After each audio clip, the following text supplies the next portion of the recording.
believes that you're fixing to hit us tonight, he says. No, we are not fixing to hit you. That is not true. Nobody's coming in there. Okay. You got my word. It's solid. It's 1,000% absolute. Okay?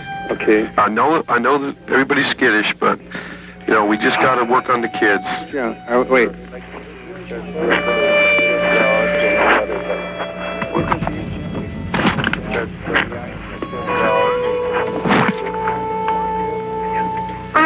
Hello? Come and kill me. Hello? No, honey. Nobody's going to come and kill you. Are they just come and kill me? No. No. Nobody's coming.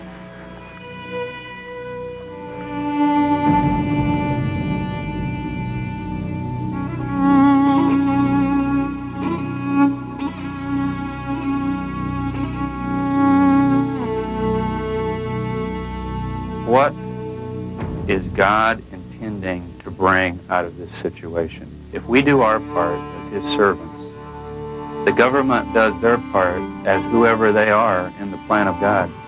What is it that God plans to bring out of it? That's the way they thought.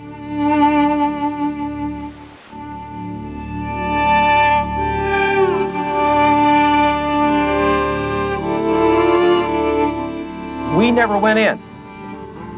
We did not introduce fire into this compound. It was not our intention that this compound be burned down. I can't tell you the shock and the horror that all of us felt when we saw those flames coming out there.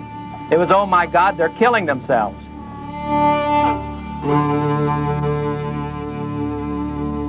I just hope everyone doesn't jump to making decisions before they've heard our side, because right now all you're hearing is the press. You're hearing a very perverted press. Trust God, read your Bible, know what you're talking about. What are you doing with your life? What do you do every day with your life? Is it something God approves of? I mean, before you judge us, make sure your own life is clean.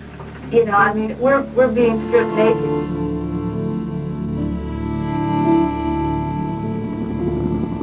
We believed that this thing had to be brought to a logical conclusion at some point. We never fired one single round of ammunition.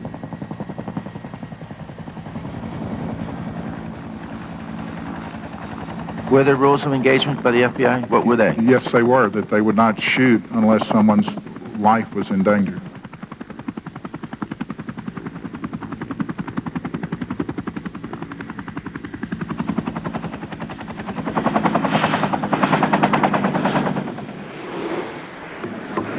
The joint hearings of the Oversight Subcommittee on Crime will now come to order.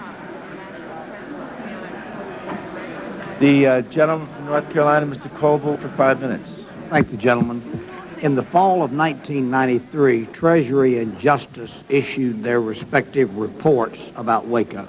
Treasury, in effect, said, well, ATF blew it, we were the bad guys. Justice, on the other hand, exonerates the FBI. Well, folks, when I got those two reports, I thought this is all too coincidental.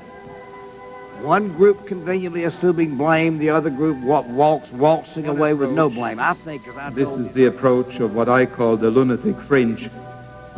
Still clings to the notion that there was a gigantic governmental conspiracy that brought about this nightmare.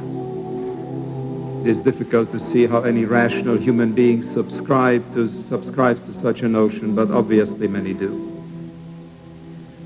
What I am telling you is that the most plausible single explanation for this nightmare, namely the apocalyptic vision of a criminally insane charismatic cult leader who was hell-bent on bringing about this infernal nightmare in flames and the extermination of the children and the women and the other innocents is not an explanation that should be cast aside.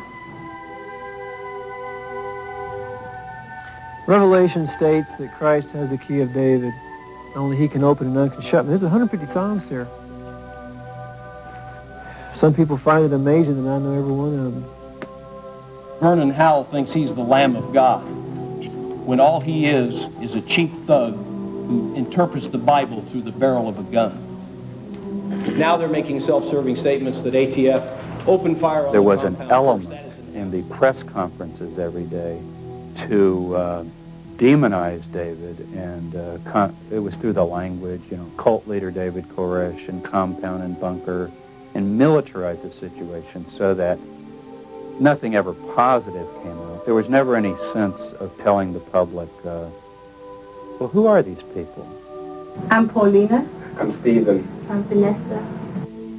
Well, you had a bunch of women, children, elderly people. They were all good people.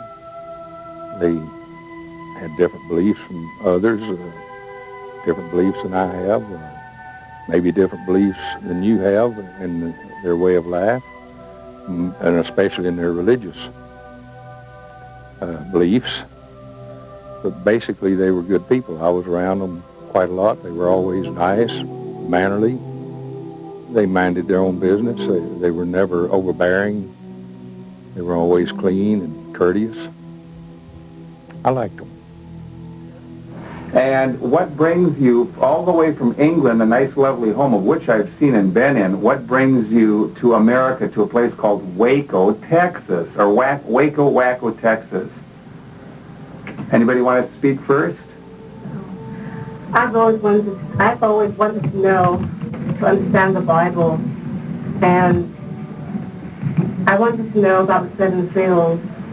And I met somebody who can show me the 7 seals. I asked my pastors, my ministers. I was a former Seventh-day Adventist. Nobody could show me. And now I found what I've been looking for. The home video shown throughout this film is the only record of the Davidians during the 51-day siege. It was made because the FBI gave them a camera and asked them to talk about themselves. We're going to be just fine because God's in control. The FBI showed those tapes to no one, and in its report admits that it did not do that because it thought that those tapes would have won sympathy for Koresh. Of course, the public heard of David Koresh in February of '93, but the history of the group goes back for about 50 years, long before David Koresh was even born. The Branch Davidians are a break-off from the Seventh-day Adventist Church, Advent meaning the second coming of Jesus. The Davidians, starting with a man by the name of Victor Hotep in the 1930s and 40s, believed that God had once again visited his people with a living prophet. That's the key. Victor Hotep claimed to be that living prophet and moved his followers to Waco, Texas from Southern California during the 1930s. Living outside town in cottages, the Davidians studied the Bible as literal truth. The book of Revelation and its cryptic 7 seals was their focus.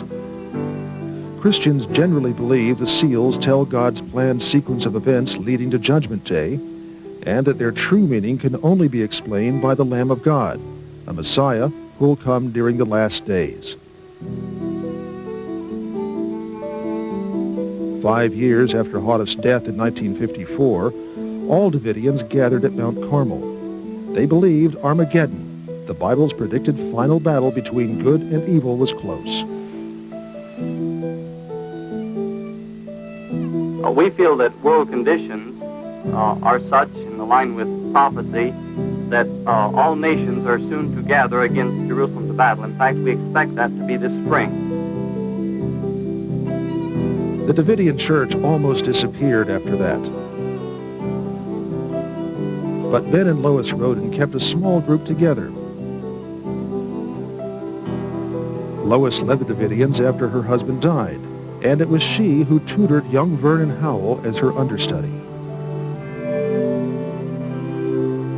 When Lois Roden died, a leadership conflict between Howell and her son George, dubbed the Mad Man of Waco, split the Davidians. So Holy Jihad, it's what you have with Khomeini against Israel, you've got a Vernon Howell against me. The majority backed Howell. When George chased them off at gunpoint, Howell and his followers moved to Palestine, Texas, where they lived together in buses and tents. After an armed confrontation between the two rivals, Vernon Howell became the new Davidian leader. George Roden was later convicted of murder in an unrelated matter. During a pilgrimage to Israel, Howell believed God chose him to be a contemporary Cyrus and free God's chosen people, just as the ancient Persian king Cyrus had defeated the Babylonians and freed the captive Jews. On returning to the United States, he legally changed his first name to David, honoring the Hebrew King David, and his last name to Koresh, after the Messiah Koresh mentioned in the book of Isaiah. Koresh is the Hebrew word for Cyrus. What he essentially claimed was not to be God or not to be Jesus Christ. The Davidians believe that Jesus Christ is in heaven and they are Christian in the broad sense. But he claimed to be a final Christ figure, an anointed one. The word Christ really doesn't refer just to Jesus, but it means somebody that's chosen or sent or anointed. He claimed to be that final one that's mentioned in the book of Revelation, the seventh messenger, the final messenger that's to come. And he also found himself prophesied throughout the Hebrew Scriptures, but particularly the book of Isaiah and many of the Psalms, in very detailed ways. And he would go through the Scriptures and find these references to a sinful Messiah. And he says, "My sins are more than the hairs of my head." Who could this be? Oh, this time, when Christ reveals himself, it's going to be according to the book. Because there's some statements in there that might make you a little bit happy. Okay? Such as the rest of Psalms 40.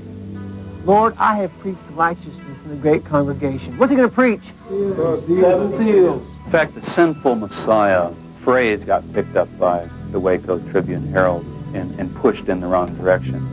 The claim of Koresh and his followers was not go out and deliberately sin, but unlike Christ, this one will not be without sin. He'll be an ordinary human being who does sin. Attracted by Koresh's biblical teachings, new members increased the Davidians' numbers. In 1991, they recycled the lumber from the cottages and built the communal church that became familiar during the siege.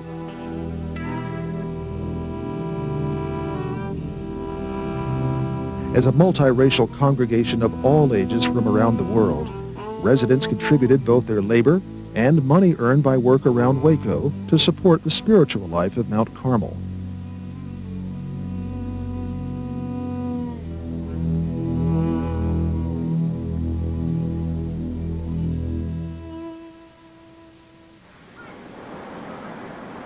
Do you believe that Koresh was the Messiah? I think he was a Messiah. The allegations of child abuse and instances of violence in the past are these things generally consistent with the religious groups that you've studied? The pattern of allegations is a very familiar one. I mean, the way people described what was going on inside convents sounds an awful lot like what we hear people describing going on inside the Branch Davidians, or what people thought, as was referred to earlier, about what was going on with the Mormons in their early history.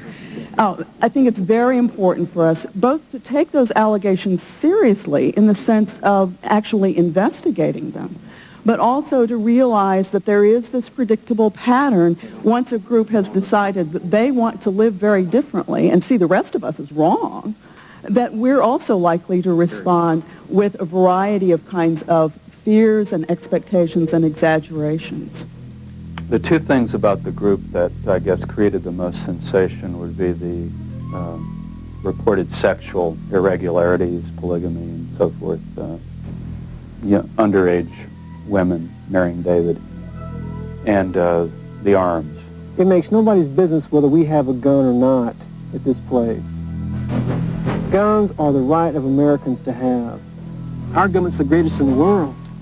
We have freedom, not freedom for religion, not freedom for state, but freedom for all, you see? And that's what a lot of people don't understand. What he usually quoted is a scripture from Jesus on the night of his arrest, where Jesus did not resist. Jesus says, from now on, let him who has no sword buy one. Did King David have swords? Did Jesus tell the apostles to carry a sword with you? Yes. In other words, say, get ready for the future. This is for the little children, right? God knows how it should be. Stars and stripes are flying, give us justice and liberty for the children's sake. You know, you might have to bear a gun one day. Now, how does that translate into, say, the communal living, even the sexual arrangements of the group? It's still textually based. At the time of the end, those who have wives should live as though they have none. That's a teaching in the New Testament, and it explains the whole Catholic teaching on celibacy. You see this here? Hey, this is my family. It may not be like your family. Now, David Koresh himself obviously is not living the celibate life. The family that you just showed that is yours, is that family mentioned in the scriptures? Anything to do with the 7 seals? Steve, you answer that. Y'all answer that. I mean, is my great, wonderful looks something that just women can't resist? Huh? It has everything to do with the seals. It has everything to do with the seals, you know?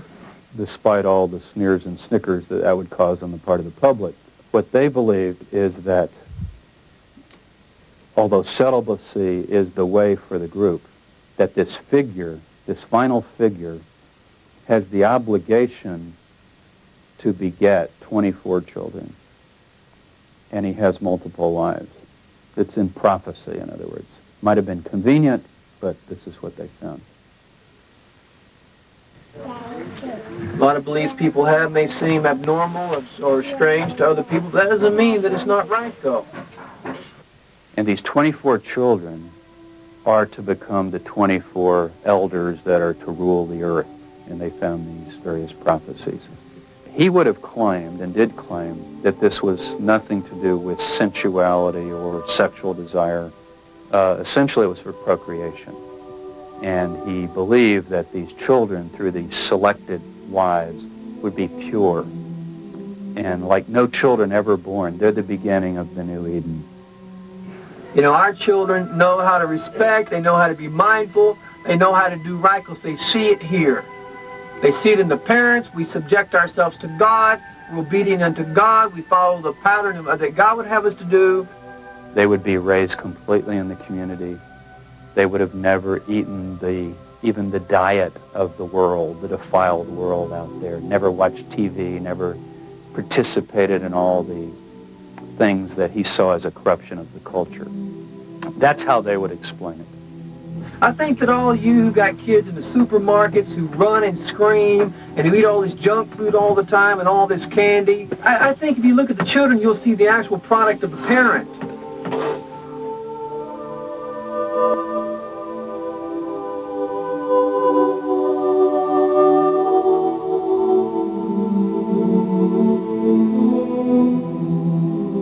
After the Waco disaster, Alan Stone, a Harvard professor of both law and psychiatry, was asked to serve on a United States Department of Justice panel examining law enforcement policy toward unconventional groups like the Branch Davidians and leaders like David Koresh. I think Koresh was not a criminal psychopathic type. He had, as a youngster, spent months memorizing the Bible, and particularly these particular passages about the 7 seals. And that sort of repetitive study, memorization, throwing yourself into that kind of disciplined project is not what sociopaths do. And he was able to convince the other people by his knowledge of the Bible and the way he put it together. That's how he convinced people like Mr. Martin and Mr. Schneider, who were both intelligent, serious people. Mr. Martin was a graduate of Harvard Law School. He was one of our earliest African-American graduates. He was certainly not a weirdo. He was certainly not a criminal. He was certainly not a psychopath. He had gone on and done further religious studies after leaving Harvard Law School and had become interested in Koresh's teachings. That is how he got into the compound.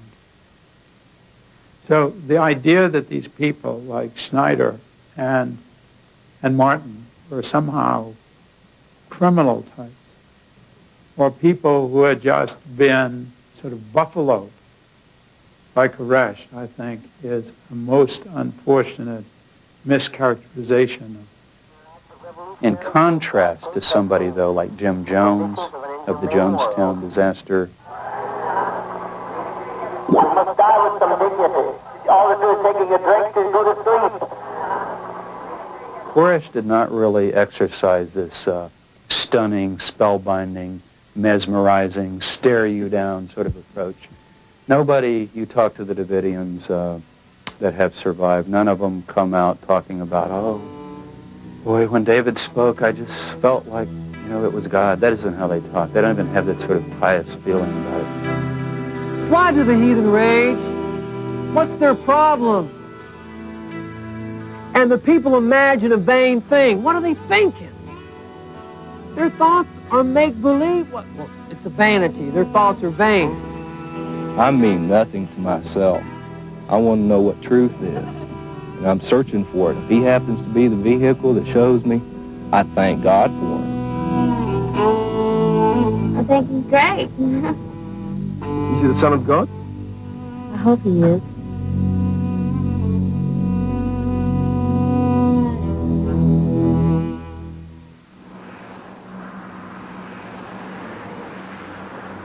Could you kind of describe for us how your findings differ from the rest of the reports, the reporters who have covered this story?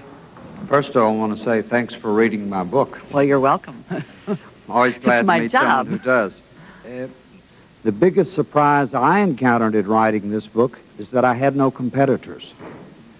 And naturally, my conclusions differ, or my questions differ, because I learned a lot more than they did because they abandoned the story when the building burned down.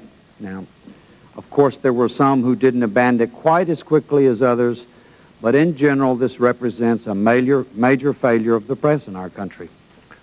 One of the prophecies that had been around Mount Carmel since 1934 called for an ultimate confrontation between God's people, or those at Mount Carmel,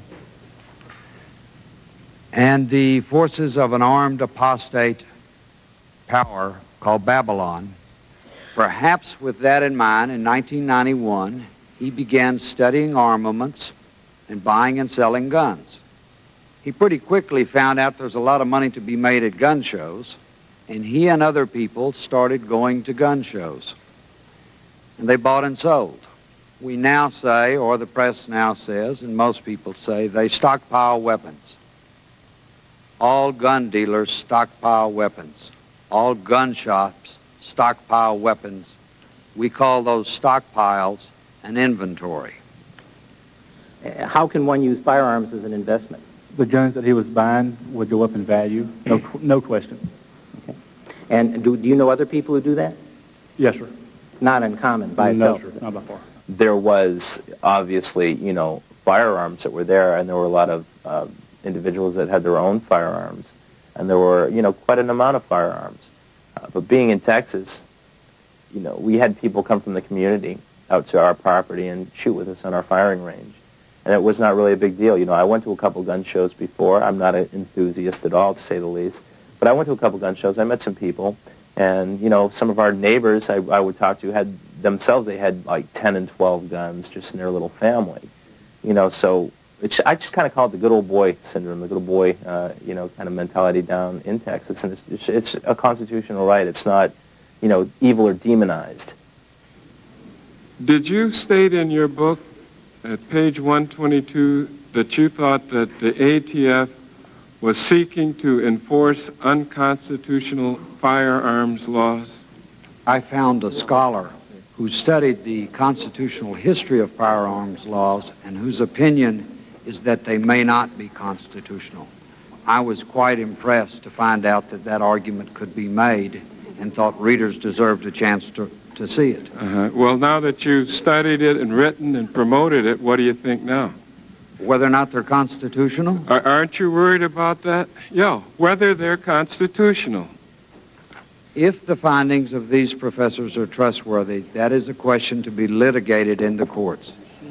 I understand. I mean, it's nice to write a book about what may or may not be constitutional and unconstitutional, but yet when you come here to testify, well, there's no question now that you've thought about it, this is not so unconstitutional as you would have thought.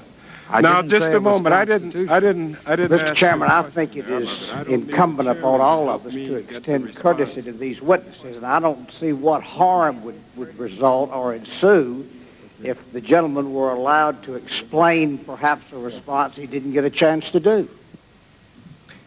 I think we have to distinguish between illegality and constitutionality. Whether or not the arms laws are constitutional will be, at this point, the courts say they are. Tomorrow they may say different because of the research I cite in my book. At this time, I believe that all of you have some testimony in front of you from Carrie Jewell. Carrie, welcome and thank you for being here. You can begin. My mom and Lisa and I went to Texas for Passover in 1991. David preached to us. I sat on the floor playing with his shoelaces while he talked. My mom and Lisa went to do a little shopping. I took a shower, and then I was brushing my hair, sitting in the chair, and David told me to come and sit down by him in the bed. I was wearing a long white T-shirt and panties. He kissed me and sat there, but then he laid me down. Gentlemen, he took his penis and rubbed it I've on the been outside of my vagina. very critical of the presentation earlier in this hearing of the victimization of Carrie Jewell, because as serious as child rape is, of course, the Bureau of Alcohol, Tobacco, and Firearms was conducting a firearms law investigation and search, and the issue of Mr. Koresh's depravity is not what they were investigating or going to serve a search warrant for. And I think that that testimony was put into this hearing to take newspaper headlines and other media attention away from a lot of the testimony about the law enforcement participation in the raid. I'd like to just introduce the biographies of the panel. Dick Guerin is a widely recognized defense attorney in the state of Texas. He represented David Koresh and entered the compound during the siege. Would like to also introduce Mr. Jack Zimmerman, also a well-known and respected attorney. He represented Steve Snyder. He also gathered first-hand evidence upon entering the compound during the siege. In addition to being a defense attorney, Mr. Zimmerman is a colonel in the United States Marine Corps Reserve. He practices as a military judge. Two very credible witnesses. Welcome. You are saying, Mr. Guerin, I saw in David Koresh not a person who was insane, a person who was deeply committed and sincere about his religious beliefs. Well, I am sorry for you if that's what you see in him. This was not a bunch of people who'd been hypnotized. These people that I saw, and I met almost everybody in there that died in that fire, these people believed. They believed in the Bible. Some people had been there as long as 40 years. Some people had been born and raised there. They were there because they believed in a vision of the Bible that was unusual. I don't understand it. And these scholars have a difficult time understanding it. But it was real. You can't legislate away that. In fact, the First Amendment says that we can't do anything about that. Do you doubt the testimony of Carrie Jewell, who was Yes. here? Did you hear about that? Yes, I do. Yes. You doubt that? Yes. Do you doubt that, Mr. Yes, Zimmerman? sir. Okay. Do you know why? Yeah, you can tell me why. That we didn't learn of that the first time when she testified for this hearing. She's made that kind of claim has been made for some time. Her own mother didn't believe that. Her own grandmother didn't believe that. Right. There's been doubts about prior contradictory statements that she's made in the past.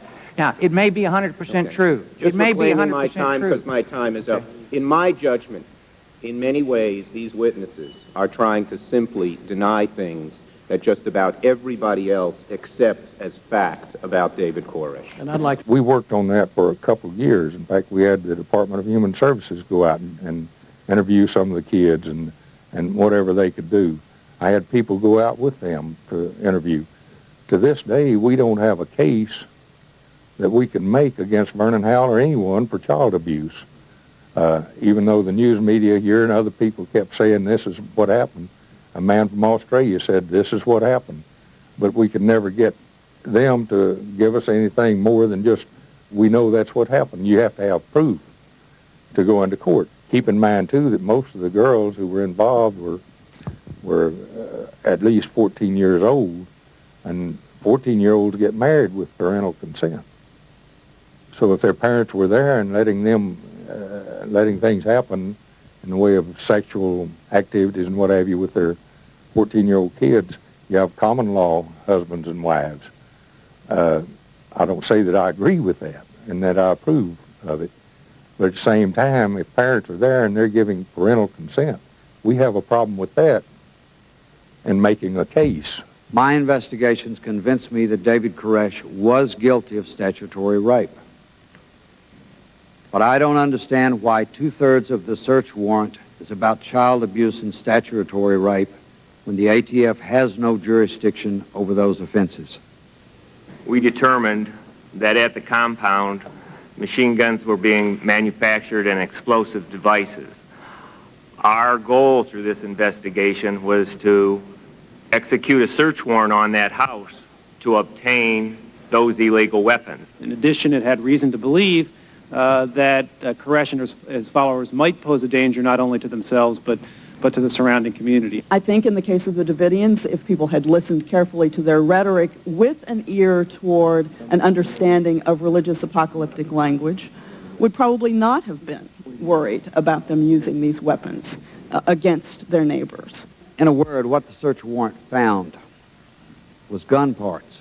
It was the duty of the ATF to show that those gun parts were owned with an intent to create illegal weapons. I'm not a lawyer or a judge, but my reading of the warrant does not convince me that that intent was there. Do you say it's not been proven that there were 48 illegal machine guns and a bunch of illegal hand grenades on his compound? I believe there were 48 illegal automatic weapons on April the 19th. I don't know that that's the case on February 28th, sir. I see, but there were weapons there. Yes. How about hand grenades? Was there testimony about that? Or were they just... I don't know. I don't recall that. Do you recall, Mr. DeGuerin? No, I don't know any. Even though you know every other detail about the trial. That's not fair, Mr. Schumer. Do you doubt that there were 48 illegal weapons and hand grenades? I've never said there? I knew all the details of the trial. Do you doubt never that? said I'm asking you that peaceful. right now, sir. What is your question? My question is, do you have doubts that Mr. Koresh had on his compound illegal weapons and illegal hand grenades? Do you have any doubts about that? No, he told me he had illegal weapons. Do you there. have He doubts? did not tell me that he had hand grenades there. I see. And I saw no hand grenades. I did see some grenades that the ATF had thrown in, and I brought one out. What do you mean thrown in? The ATF threw in grenades in their dynamic entry. No, they didn't throw any grenades in, as I understand it. I brought one out. They were flash packs. They did Have not you ever seen what a flashbang can do to somebody? It's a grenade. It has an explosive charge in it. It's very dangerous. It can blow your hand off. It can blow your face off. It can kill. I would have brought out some of the unexpended grenades that the ATF threw in, but I was worried about bringing out a live grenade, so I left them there. There were a number of grenades. Okay, Mr. DeGuerin, I think that would hamper your credibility because you're the first person who would say that those were grenades. I've never really sat through a hearing the likes of yesterday. 6.5 hours of defense lawyers, their marathons, their ways of sliding over the truth. It was very unfortunate. This idea of the FBI having hand grenades, not flashbangs, but hand grenades. And finally, coup de grace, Mr. DeGuerin said flashbangers can kill, injure, maim. Anyone who knows anything about these things knows they can't. Mr. Kavanaugh, I have in my hand here a amount of Play-Doh. Mr. Bush, if you could, this is just standard Play-Doh. If that were a flashbang grenade or a stun grenade, the same thing, which was live, which pin had been pulled, would you feel comfortable just holding that in your hand? Well, Mr. Barr, a flashbang grenade, my answer is no. I would not want to hold it. Those are classified as destructive devices under 26 U.S.C. Section 5845F, aren't they? Yes, sir, they are. That they can kill people. Is that true? Certainly, yes, sir. Well, a gentleman by the name of Warren L. Parker, an explosives enforcement officer, Bureau of ATF, on May 11, 1994, in court, said under oath that they are designed to help kill the suspect while not endangering the law enforcement officer when they're used for those purposes. I'd like to focus on the search warrant. First, it was put together, as a number of witnesses have testified, in a prejudicial and inflammatory manner. And second, it clearly misstates the U.S. Code statute number for the offense charged, and I think makes other technical mistakes in the law, which means to me it was put together in a sloppy fashion. Now, you put together inflammatory with sloppy, that translates to me that ATF was in a hurry to make a big splash with something. Why was a warrant sought in the first place, since David Koresh, on learning that he was being investigated by ATF, invited the agency on July 30th, 1992, through his gun dealer, Henry McMahon, to come to his residence and inspect his firearms? And I go, I got David Koresh on the phone. And Davey Aguilera, he jumps up and goes, don't go, don't go. And I go, I got him on the phone. And he goes,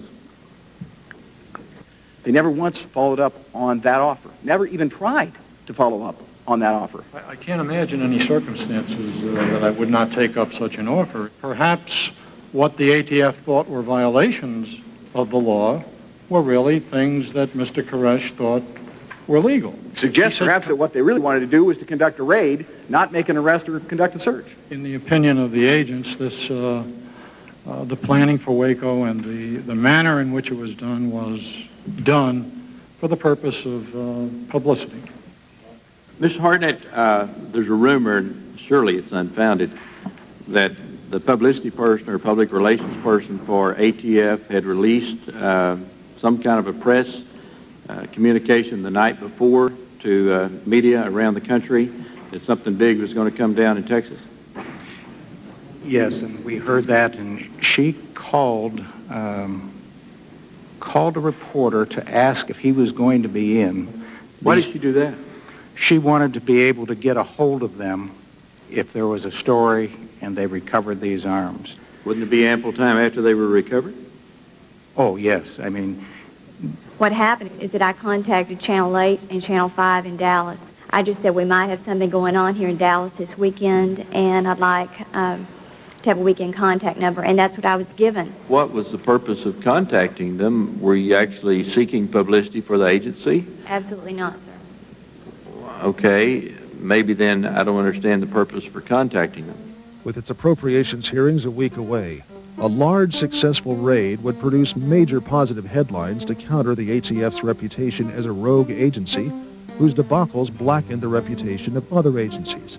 And it would scare the public enough about fringe groups to create political pressure on Congress to increase its budget. At least part of the ATF motivation, even if it never rose to the surface of discussion, was to enforce the morals of our society, to enforce the psyche of right thinking by retaliating against these odd people. Let me just ask Mr. Moulton, was there a cover-up? absolutely not. Not by the Treasury Department in the preparation of that report, absolutely not. Do you agree with that comment? No, I don't. Why? I feel that the Treasury Department has said things since the time of the raid at Waco that have been incorrect. It also had many omissions, distortions, and false statements in it. And why do you believe those omissions and false statements are in that report? I believe that they were concerned about the fallout from the media. Were these agents knowingly outgunned before they started? We weren't outgunned at Waco, that's for sure. Almost 100 agents spent 3 days in dress rehearsals at Fort Hood, Texas, all at U.S. Army expense. In order for the Bureau of Alcohol, Tobacco, and Firearms to have obtained the military assistance they did receive, not because of the Posse Comitatus Act, but because of existing military policy. They misrepresented to the military that this was an anti-drug raid when it was never an anti-drug raid. Unfortunately, there are many people who still, when they speak to me about Waco, say, well, those people were involved in drugs. And there's no evidence that Koresh was or that any of these people were. As practicing lawyers, we know that usually judges rubber stamp the applications for search warrant. The Fourth Amendment guarantees the right of the people to be secure in their persons, houses, papers, and effects. Ironically, a charred copy of the very amendment was found in the debris at Waco. There's the charred copy that was found right there at Waco.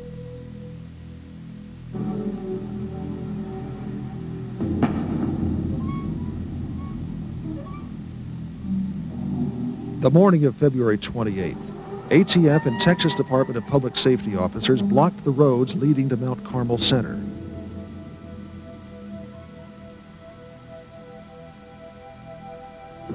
Several miles away, the raid team was busy suiting up, fully expecting to surprise the Davidians.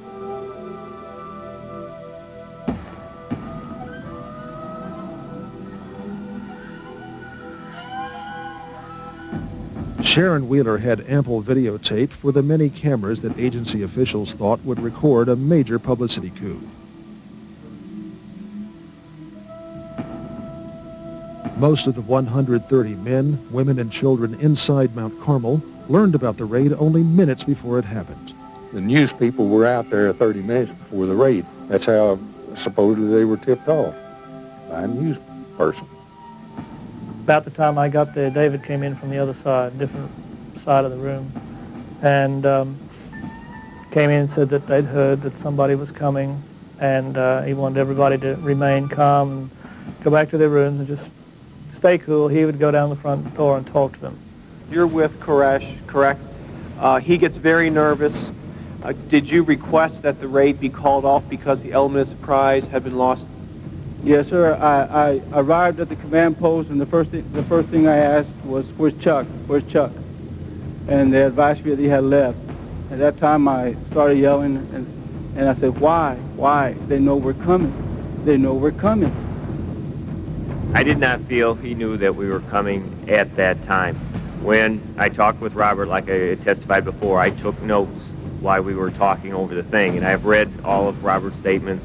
Robert did a great job, but I think everything that you heard as far as testimony was not passed on to me. Those two men know what I told them, and they knew exactly what I meant. And instead of coming up and admitting to the American people right after the raid that they had made a mistake, that the element of surprise had been lost, that the agent had advised them that they knew they were coming, instead of doing that, they lied to the public, and in doing so, it just about destroyed a very great agency. The helicopters were to arrive first at the rear of Mount Carmel and divert the Davidians' attention from the ATF agents moving in on the ground from the front.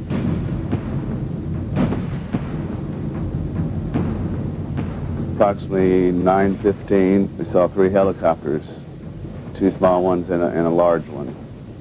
And we sat there and watched them. They were making big loops behind the compound, just sort of circling, not the compound, but behind it. And I got the camera out and proceeded to shoot the helicopters flying around. So I've got 3 of them. We put the camera back in, we look up, and a cattle trailer goes by. It's chock full of ATF agents. And we're sitting there, and about 2, 3, 4 seconds later, another cattle trailer goes by. I saw a truck come in, and very long, truck in the front, then this long thing. The second truck stopped, and barely stopped, and a man jumped out in all kind of whatever gear it was he had on, and had a gun in his hand. He says, "Okay, boys." Then I heard a voice to the right of me, downstairs. I could tell it was at the door. Then I heard a voice on the outside. Then I heard another voice inside, and then I heard shots outside. And when we drove up, the Davidians opened fire. And I'm sickened by any other assertion. I sat there and I watched it. And the gunfire came through those double white doors. I watched it. It's unbelievable, but that's what happened. And anybody else who says anything different, they shot first. And if I thought that an ATF agent would drive up in front of a structure and shoot, I'd throw my badge in the garbage. It didn't happen.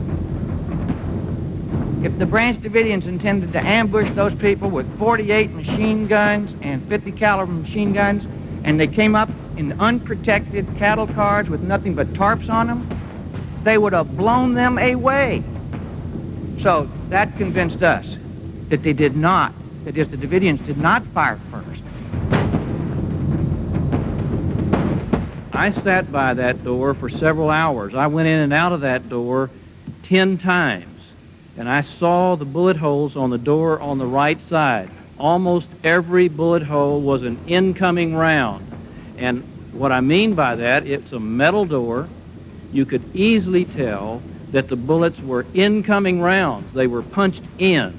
Now, I'm not the Marine expert that Jack Zimmerman is, but I've been hunting since I was 10 years old, and I know a bullet hole when I see it. And those were bullet holes that were punched in. Of course, the majority of bullet holes would be going in that direction, because the Davidians are not going to keep the door closed and shoot through it. What you need to find is the videotape that was made of the raid. It disappeared. What you need to get is the photographs of the front that are similar to the one that's being displayed right now. Now, you have the power to get that evidence, and you ought to get it. That is not fair.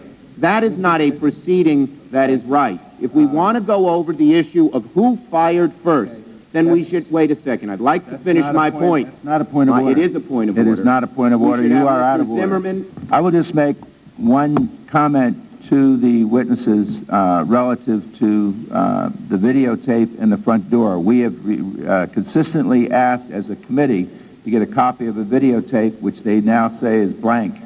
We have asked for the door, and the door is missing. The first cattle trailer had already pulled up. The second one was pulling up when we got about halfway down the driveway, and all hell broke loose.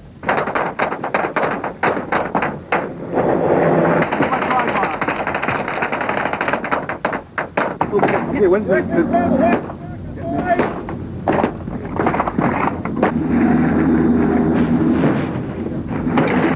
All this is happening while they're supposed to serve a knock search warrant. You know, they knock on the door and serve the warrant. And you have one group of ATF agents who goes to the front of the building. And there's a very large penned-up area that we had for fawn, an Alaskan Malamute, and her 4 pups that were living there. And they shot them in cold blood, first thing.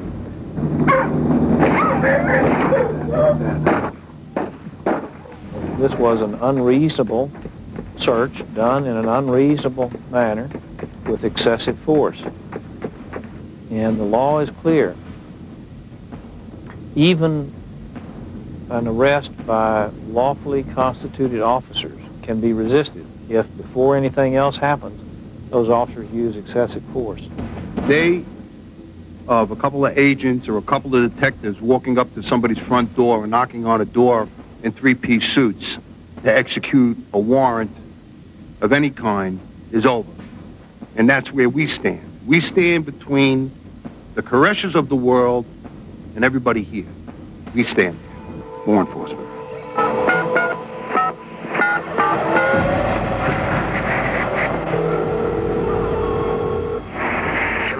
Yeah, there's 75 men around our building, and they're shooting at us in Mount Carmel. Mount Carmel? Yeah, tell them there are children and women in here to call it off. I hear gunfire. Who is it? Wayne! Wayne. Tell me what's happening, Wayne. We are women and children in danger. Wayne. I'm under fire. I'm going to call out. What? I'm going to pull back. I have a right to defend myself. They started firing first. First 15, 20 minutes, it was get the job done, shoot the video. And then when you see people getting shot, you can hear people screaming and the bullets hitting. I have 2 daughters. I started thinking about my daughters. And at that point I wondered, how the heck am I going to get out of here? Somebody said to me, Winston Blake is dead. I said, where's he at? And they said, he's up in his room. So as I was approaching Winston's room, I could hear water running, and I couldn't figure it out. You know, what would that be? You know. But as I turned into his doorway, Winston's lying on the floor beside his bed, and a pool of blood and water, and there's water pouring into the room from just dozens of bullet holes in the water tank that was right outside his window, and the window was all shattered and everything. I figured that, judging from the angle of the bullets coming down from the outside and into the room, that it had to be from helicopter. There's no buildings, tall buildings out the back. Anybody on the ground couldn't have shot at that angle into the water tanks. The Davidians shot back. The helicopter landing in the foreground has been forced down by multiple hits. 17-year-old Peter Gent was inside the silo scraping rust when the raid began. Gent is barely visible in this news video as he climbed to the top to see what was going on. The video apparently shows him being shot from this passing helicopter. Gent falters and then drops back onto the silo's roof. Federal officials didn't let the Davidians remove his body for 5 days. What? Another chopper with more people and more guns going on. Here they come. Right. Wait, more firing. That's not us, that's them. Okay, that's all right. 1 minute you're looking out of the window, seeing 3 helicopters, and the next minute you hear firing and you're on the floor with bullet shells flying all over your head. It's frightening. We have people out here, we have all these people, women, children, tiny babies.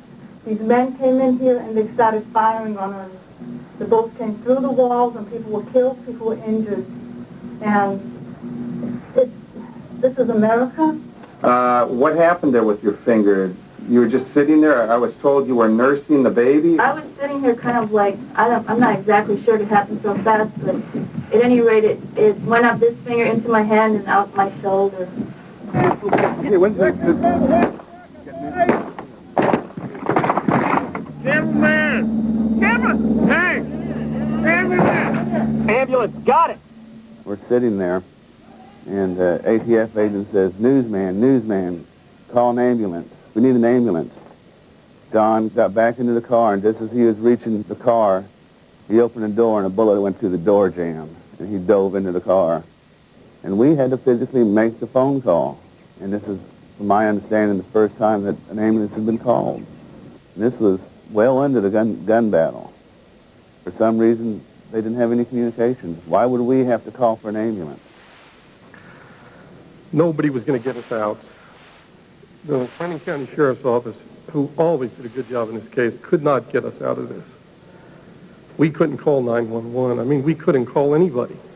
Well, it just seems interesting to me that they didn't even have telephones or communications to get that 911 communication back and forth that Wayne Martin had from inside the compound for 20 minutes trying to stop the shooting. But at the same time, they had fax machines, telephones, and computers, and were ready for whatever PR they had. That was a mighty strange operation, to say the least, and certainly a fatal flaw, not to pun a word. Mr. Hartnett, was there a raid plan?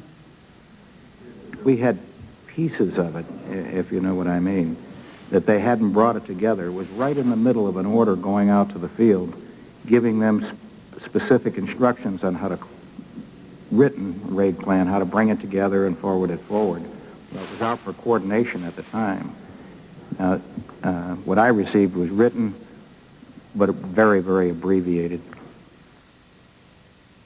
In your review, did ATF, and they're participating in this close combat support, did they have go, no-go procedures? Yes, sir, but of a very, I'm looking for the appropriate words. I'll just call them unsophisticated variety. An unsophisticated variety. That's a very tactful, you're being very tactful today. In your report, you weren't as tactful because you said their lack of contingency plan basically was, quote, an oh shit plan. Isn't that basically what you... Those were the words that were given to us. I'm going to run from the building, take cover, oh shit, he's coming.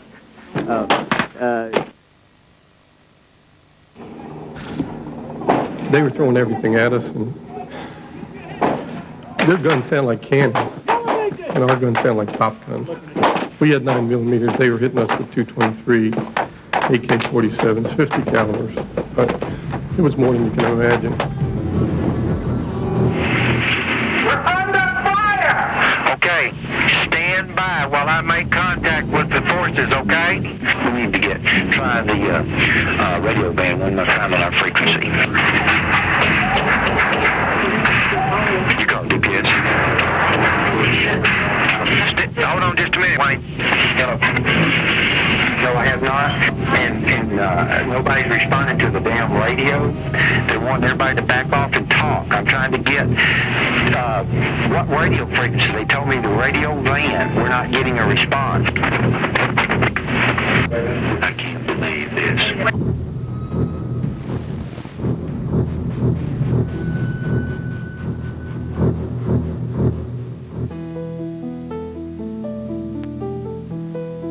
After about approximately 2 hours, we heard that there was a truce. We heard ATF agents say, "Don't shoot, don't shoot." The agents were out of ammunition. They could have killed nearly every ATF agent out there the day of the raid had they kept shooting. But when they said they would leave their property, they quit shooting.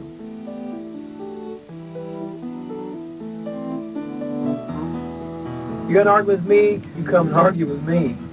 You come point guns in the direction of my wives and my kids, damn it, I'll meet you at the door any time.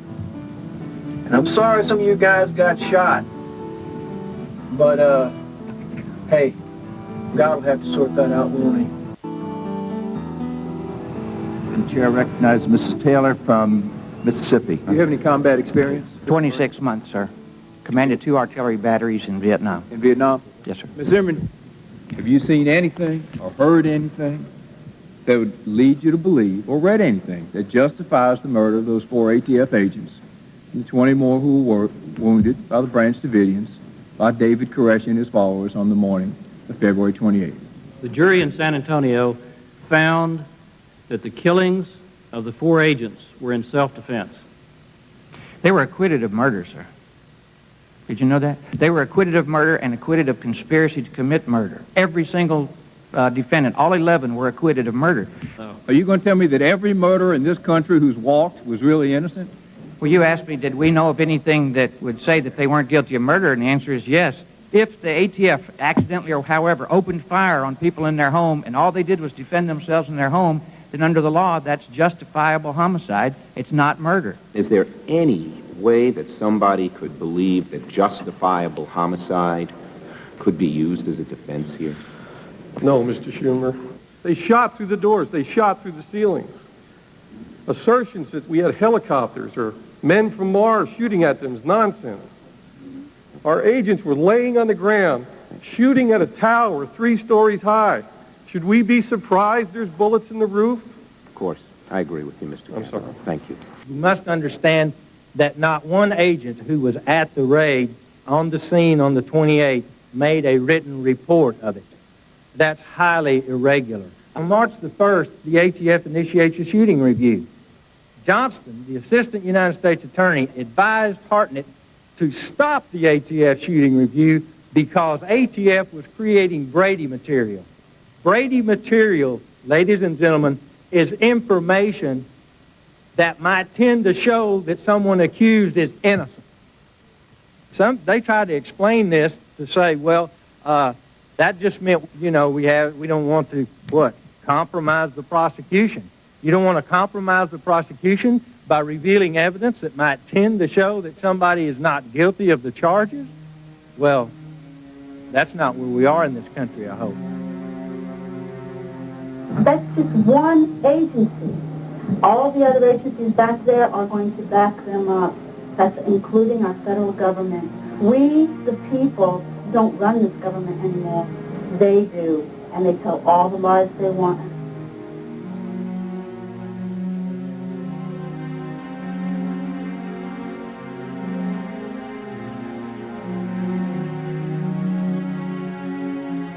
Those that are trying to do their best, are trying to do their job, they have a family back home too. But they don't understand what the system is doing. If they did, they would speak out against it.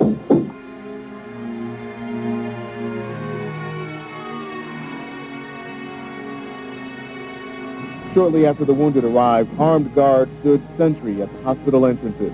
ATF agents comforted each other as they found out the toll taken in this raid. 15 agents were brought to Hillcrest Baptist Medical Center. 3 of them died, including 1 agent who was shot in the head.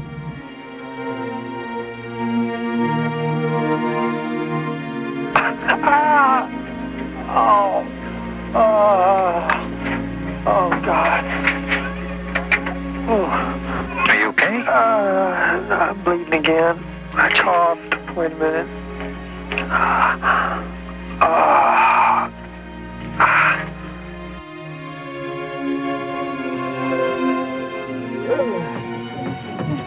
Want to see one of the holes here? Here's one of them. That look nice? One up higher. Thank goodness. This one went out right here. Is it leaking? Can you see that, Steve? That's good. You got to turn more. Oh.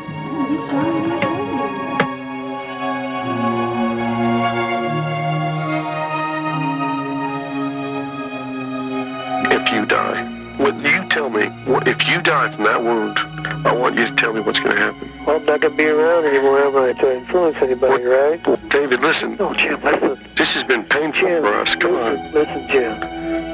There's nothing that hurts me more than being called a cult leader, all right? If I'm wrong, people like me don't deserve to live, okay?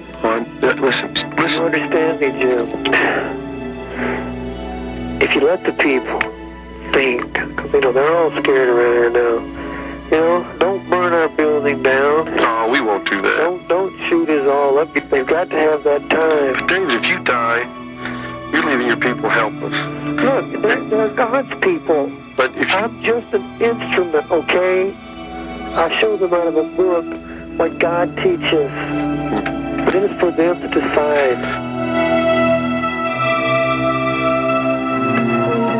Is this bleeding again? Yeah. Oh, well, you can see it anyway. It's kind of painful. Oh, it ain't nothing, tough guy like me. It's just flesh, it heals.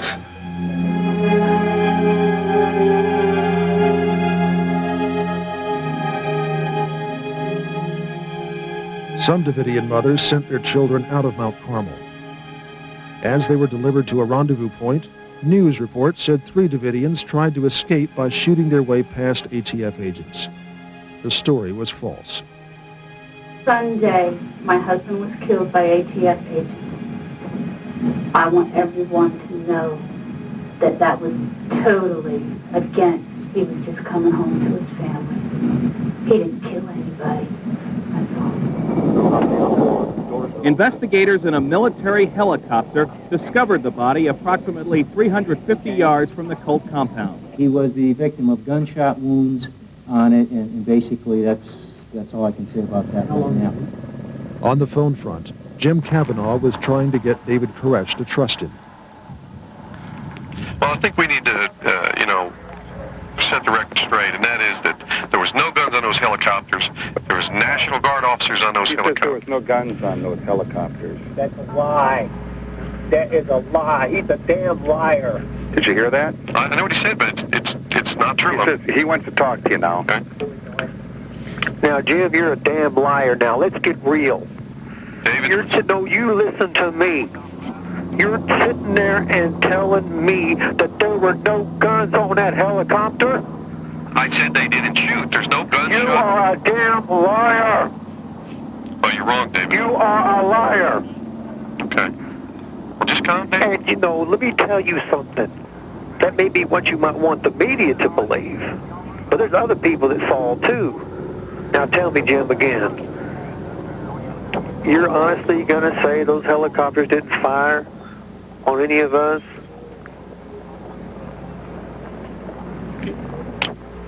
David?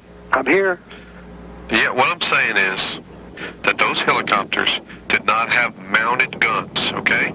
I'm not disputing the fact that there might have been fire from the helicopters. What I'm telling you is there was no mounted guns, you know, outside mounted guns on those helicopters. I agree with you on that. All right, and that's the only thing I'm saying. Now, the agents on the helicopters had guns. I agree with you on Okay? that. You understand what I'm saying? Well, no, what the dispute was over, I believe, Jim, is that you said that they didn't fire on us from the helicopter. Well, what I mean is a mounted gun. Yeah, but beside the point, what they did have was machine guns. Okay, I don't know what they had. They were armed. The people inside had pistols or rifles. then. Okay, all right, that's good. That's good. We agree. Okay, let's just leave it at that. Okay.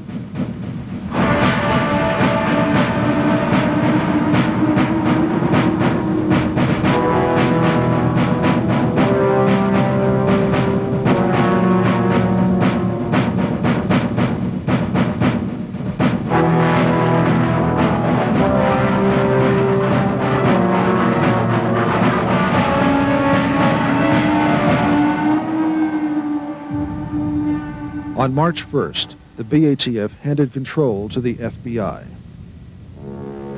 My name is Dan Hartnett, the Deputy Director of the Bureau of Alcohol, Tobacco, and Firearms. I'm going to make a brief statement. We each are going to make a brief statement, and then we'll open it up to questions. My name is Jeff Jamar. I'm the Special Agent in charge of the FBI in the San Antonio Division, and I'm the Special Agent in charge of FBI operations here in Waco. Could you spell your name? It's J-A-M-A-R. First name's Jeff. We're here because David Koresh and his followers killed 4 ATF agents. We've responded with necessary personnel and equipment. The area is a crime scene. The goal is to resolve this situation, ultimately in federal court, with no further bloodshed. The FBI is getting involved now, but it's kind of like getting into a fight with a couple of next door neighbors where the little brother comes over and whips you, and then the big brother comes over to investigate. Anyway, we'll try to work this out. We're prepared to do whatever it takes and stay here as long as it takes to settle this matter without any further bloodshed. Was there an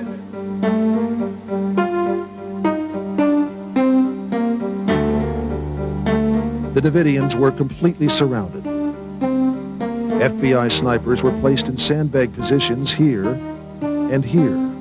Their clear field of fire meant anyone trying to leave would easily be gunned down. Sierra 1 was the code name for the front half of Mount Carmel Center. It was the side news cameras saw through telescopic lenses a mile or two away. Sierra 2 was the back half of Mount Carmel. It was completely hidden from public view. It was the Bureau of Alcohol, Tobacco, and Firearms that caused this first disaster. Okay? So the FBI takes over. They're very sensible, reasonable. They decide, we'll negotiate. They quickly realized that the negotiators were not in charge, and Koresh at one point says, look, all you guys are anyway are waitresses. You carry my request back to the kitchen where the boss is. They say, look, I can't make the decisions. If I could, things would go better, but the decisions are being made 1,500 miles away in Washington, D.C. We made an agreement with the ATF agents that if they would allow me to have national coverage with this tape, so that I might give to the world a small, minute bit of the information that I have tried so hard to share with people. Can you say what God said to him? Can you give a little more details of exactly after 1:30, you're waiting for him, you finally make contact. What does he say? The question was, what did God say to Koresh? He says that he did not fulfill his promise to leave immediately with his followers because God told him to wait. And Schneider says, and Koresh afterwards later says, look, we didn't lie. This is like you guys telling us you're not going to turn off the lights or one thing or another and getting overruled from above. We have our chain of command. You have your chain of command. He gave us his word that after the message was played... Yes, but what if there is a higher power than you and I that speaks to an individual? If there is a God in this universe, and there's the laws of man and there's the laws of God, and this God that has led him all his life says to him to wait, what do you do?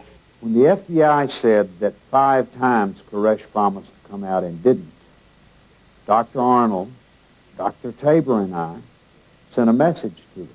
We said, show us the 5 times. We can't find them in the negotiation transcripts. We think they're making that up. We find no incidents, those of us who've listened to the negotiation tapes and studied the transcripts, of Koresh lying. On March the 2nd, he said he was coming out, and then said God told him not to. If any lies were told, it was that, and we would have to know what God said to Koresh in order to call that a lie. Do you people believe that Koresh is actually talking to God? Koresh believes he's talking to God. The FBI wasn't prepared to share David Koresh's contention that we should wait on God to resolve this. The FBI is God. It's going to decide how this is going to be resolved.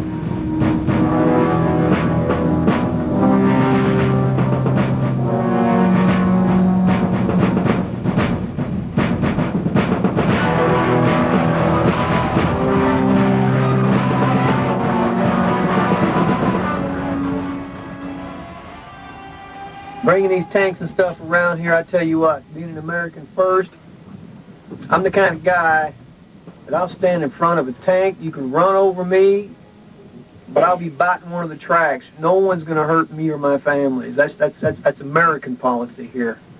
Agent Pete Smerick, who was in charge of drawing up the psychological profile of Koresh, counseled a cautious, non-confrontational approach with Koresh in 4 memos written to senior FBI officials between March 3rd and March 8th. According to Mr. Smerick, FBI superiors pressured him to change his assessment to justify a more confrontational approach. They would do things like play sound tapes of rabbits being slaughtered or Nancy Sinatra singing songs, and then they would bring out lights at night, and not that Nancy Sinatra always was that bad, but the ones that she had kept. The point was this: they were trying to have sleep disturbance, and they were trying to take somebody that they viewed to be unstable to start with, and then they were trying to drive him crazy.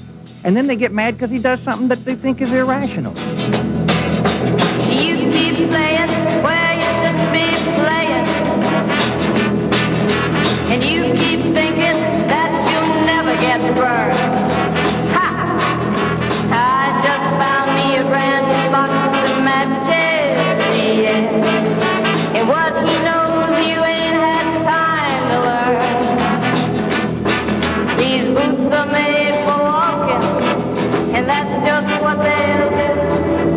One of these days these boots are gonna walk all over you. So we have a couple of Kansas City's finest members of the SWAT team. This one here is quite a specimen. I tell you, in all my years involved with SWAT, I've never seen a gentleman like this that I've learned so much from in just the short time I've been around him. It's just awesome is about the only word to describe him. Honed to a fine edge, honed to kill. That's right. He just Rambo. He's just like Rambo out here himself. Yes, right here. Mr. Ricks, is there a consideration to use psychological warfare? Have you discussed it at all? I don't know what psychological warfare is. It was reported in the paper that you would play loud music, keep bright lights on the compound all night to try to agitate the entire group. Is that a possibility? We will not discuss tactics of that sort, but I would say the chances are minimal of doing that type of activity. Yes, ma'am.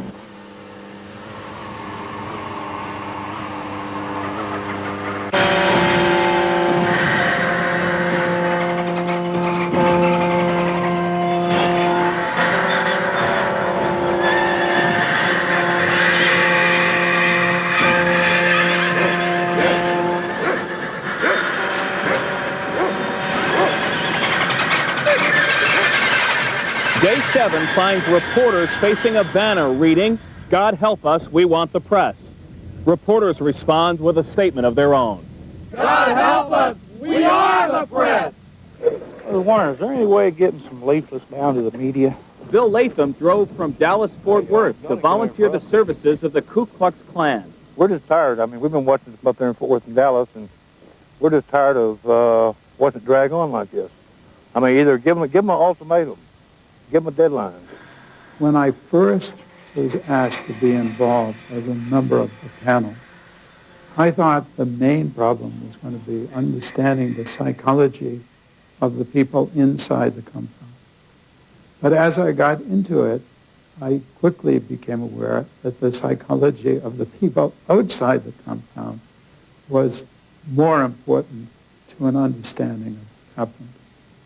They were mooning the women, for instance. They would drop their pants and bend over and bare their rear end to people that were looking out the windows, which was, you know, not a situation that some of the women or even some of the men took too lightly, in the sense, well, do we want to send our children out to these kind of people? Steve, every time we're aware of movement, we've told you about controlling these guys. I mean, if you got guys out there right now pulling their pants down, men that are mature, they're sticking their butts out in the air and flipping the finger. Give me a moment. See, the guys that gravitate toward riding in tanks, jumping out of airplanes and stuff like that are a little different mindset than you and I. I agree with you. Right? I agree. So when they get a chance to use a Bradley, probably half of them have never been in a Bradley before. It reminded me of a lot of kids in there. Absolutely. Having an opportunity to... Hey, let's drive this baby and see how it works. Sure, but somebody's got to be above these guys. Well, those vehicles and what they're doing do not show what is coming out of the mouths of some of you guys.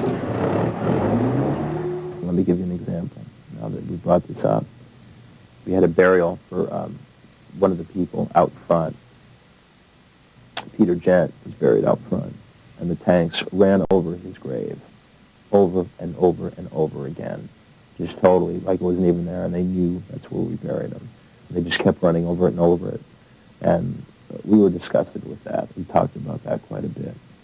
I mean, I thought this was the country of, you know, freedom of speech, freedom of religion, whatever, and just human decency. It just doesn't seem to exist. They saw all this as working from a military point of view because the people inside the compound, the Branch Davidians, weren't shooting back. So they saw themselves as winning the battle as they tightened. What they didn't realize was we're driving them to the point of desperation. To my family and friends, I'd just like to say I'm fine. I know that you're all worried about us. I'd just like to know that we are fine right now, and everything in the hands of God right now, and we're just waiting on God. Whatever happens, we know it's the way that God wants it to be. If they thought that we were all brainwashed and such a bunch of crazies, why would the FBI push David or the rest of us to the limit? Did they want to create an incident? Did they want us to come out, you know, crazy and start shooting so that they'd have an excuse to gun us down? We didn't know. We realize that you have the ability, and it's not below you people to do something like to erase all evidences. Why do you have the press so far back? You can give me any kind of crap you want. I know, you know. The reason we're not talking to the press is you people have got to cover your butts from what you did, and that's what's going on here. And at one point, the FBI asked them, do they have fire extinguishers? And Schneider sends someone to check and comes back with the report that there's only one fire extinguisher in the building. The FBI negotiator's response is, somebody ought to buy some fire insurance. The question is, will we permit a pool camera up close? Any closer than you are? We did. We went down the road. We stopped at the place where you could still see the compound. That was not accidental. We made sure that you could still see the compound. We could have moved you where you don't have any sight. We didn't do that. And the reason we don't want a camera there is they watch television and they watch us approach if we do anything. We're not going to assault the place. But anything we do around there to get control, that is precisely why you can't have a camera there. Okay? In Waco, where they're weary of the standoff, DJ JR is giving residents a lift by actually doing what the FBI only joked about. One person was recommending we play Achy Breaky Heart continuously. It's like a big carnival, really, out here with all the T-shirts and stuff. You see that house over yonder? Do you? Just don't think he'd understand. My achy breaky heart, he might blow up and kill this man. Allegations are flying that all of this may have been avoided 2 years ago. The FBI received complaints about the compound and did not pursue them aggressively. It's that matter and others that have caused several near fights, pushing and shoving, that sort of thing. The source says the FBI has isolated ATF. We're taking a back seat.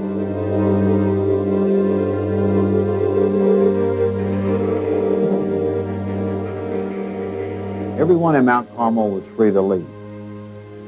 Though theologically the situation is complex, yes, you're free to jump out of Noah's Ark and onto the land that's fixing to be flooded, but everyone was free to leave.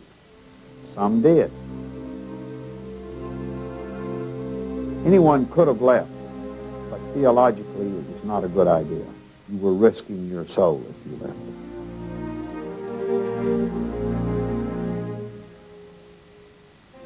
What we saw of those that did come out were they were being sent to jail, the adults. Even elderly women in their 70s were being actually indicted for murder or charged This with was nearly... We were told that that's what happened when people came out. We saw it and heard it on the news. I see.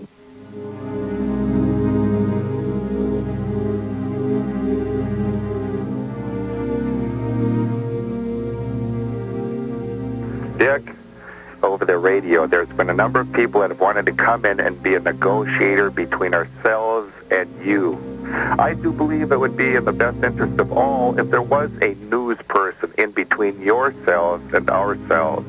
We'd want to take anybody. Okay. But right now, it seems like we're coming to a stalemate, you know, and we're not getting anywhere. Who would you like to have here when you guys come out? Who would you like to invite here? No. Boy, you've got rocks in your ears, Dick. Okay, explain to me. I'm sorry. You're saying when we come out. I'm talking about right now. Let's get somebody in between us right now to do some negotiating.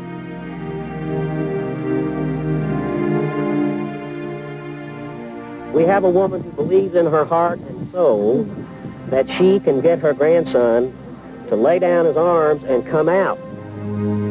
Well, I'm his grandmother, and he's my grandson. All my grandchildren are good kids because I've taught them well. And so I approached and told them that I was there, and I'd like to speak to the agent in charge, and that I was a lawyer, and I had David Kresh's grandmother with me, and I wanted to see about talking to him. And after a few minutes, another one came up to me who was obviously the guy in charge and was very surly and declined to give me any information at all. So I started to leave, and just as I left and turned my back and started walking toward my van, I heard a voice say, coming from one of those people, I don't know which one, but one of them said, I hope she has told him goodbye. That was the mentality of the people who were guarding the gates.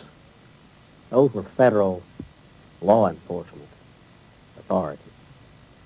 And their attitude was, we are going to get revenge against David Koresh, and if that means we have to eliminate all of them in there, that's just fine, too. That was the attitude that they had.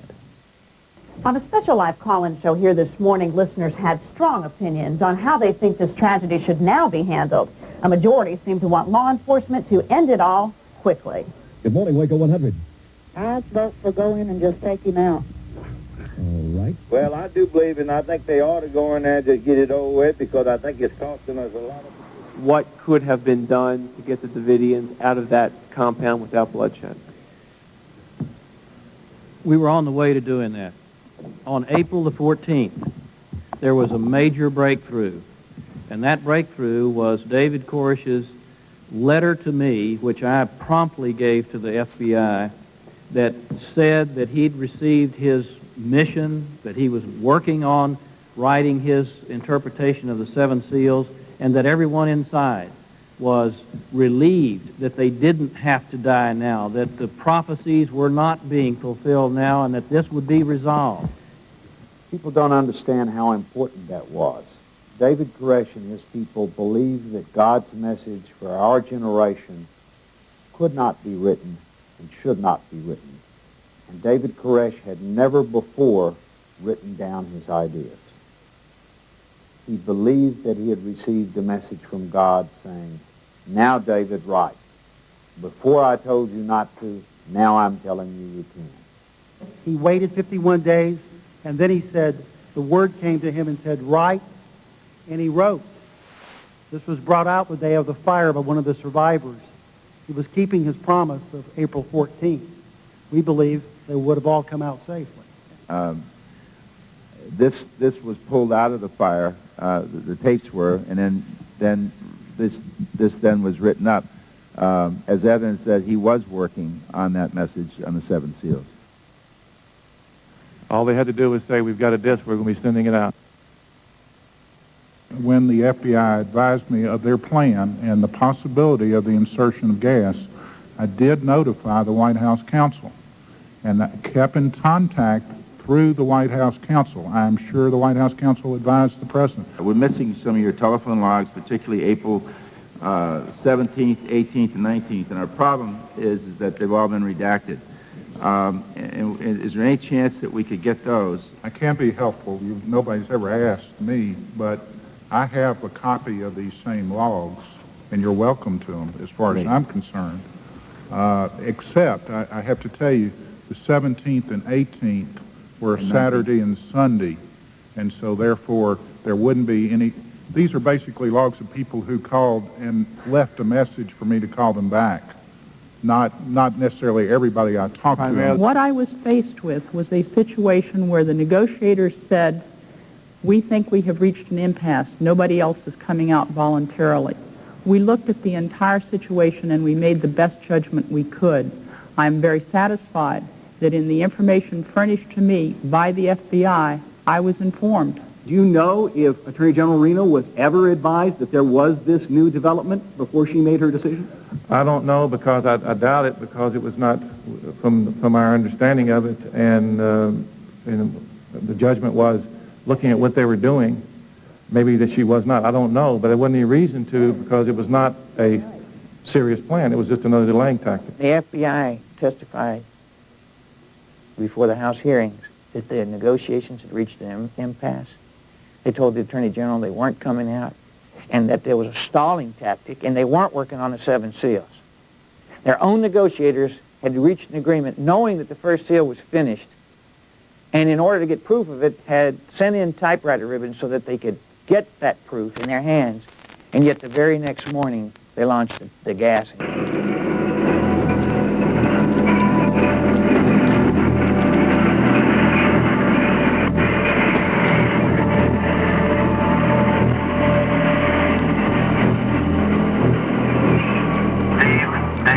Individuals inside the Branch Davidian compound now. We are in the process of placing tear gas into the building. This is not an assault run. This is not an assault run. If you fire, when we return. Everybody grab your mask. Everybody grab your mask. The gas supplies a number of irritants to the nostrils, to the eyes, to the skin. Just touching to the skin can be extremely painful. You can have certain symptoms of nausea. You can have certain symptoms of inflammation with regard to membranes. So it is extremely uncomfortable. Boot camp trainees are briefly exposed to a mild amount of CS for a few seconds. The Davidians received more than 10 times that dosage for more than 6 hours. CS isn't a gas, it's a chemical powder. At Waco, the CS powder was dissolved in methylene chloride, a volatile chemical used for stripping paint.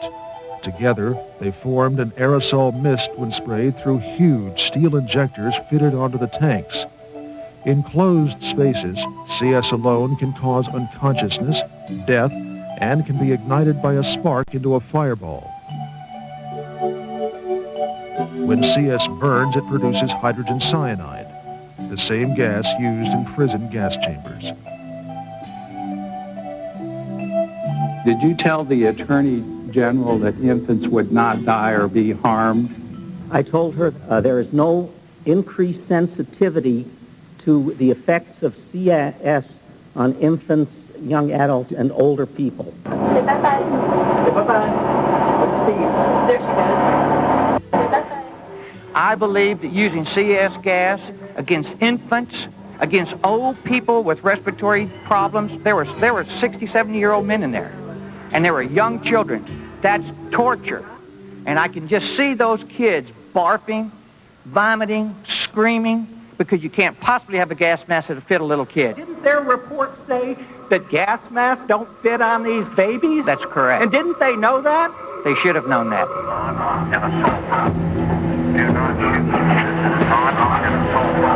We will not be entering the building. This is not an assault. Already loaded. Already poured. Don't pour it on it and let me go in. They explained to me that they were pouring fuel and that they were making Molotov cocktails to throw at the tanks. Now, they never did throw Molotov cocktails at the tanks.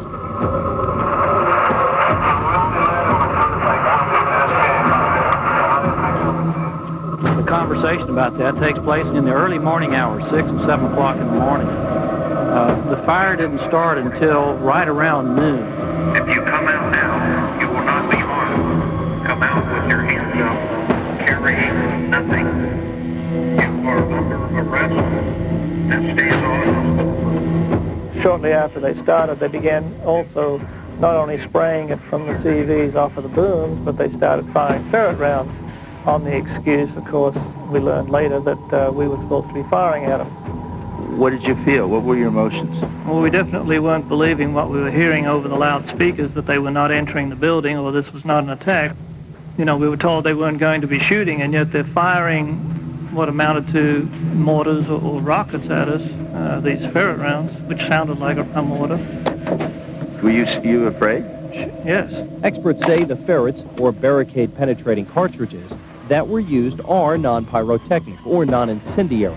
They introduce CS gas in a vapor form as the tip disintegrates. But experts also say the ferrets pack enough force to kill someone with a direct hit. Empty ferret boxes found on the compound grounds warn against firing the rounds at people. Despite that warning, agents fired ferrets into every window of the compound, and according to the review, any movement inside was targeted. With respect to the use of military weapons, these pieces of equipment were unarmed, as I understand it, and were contracted. I mean, it was like a good rent-a-car. They were a good rent-a-car? A tank going into a building?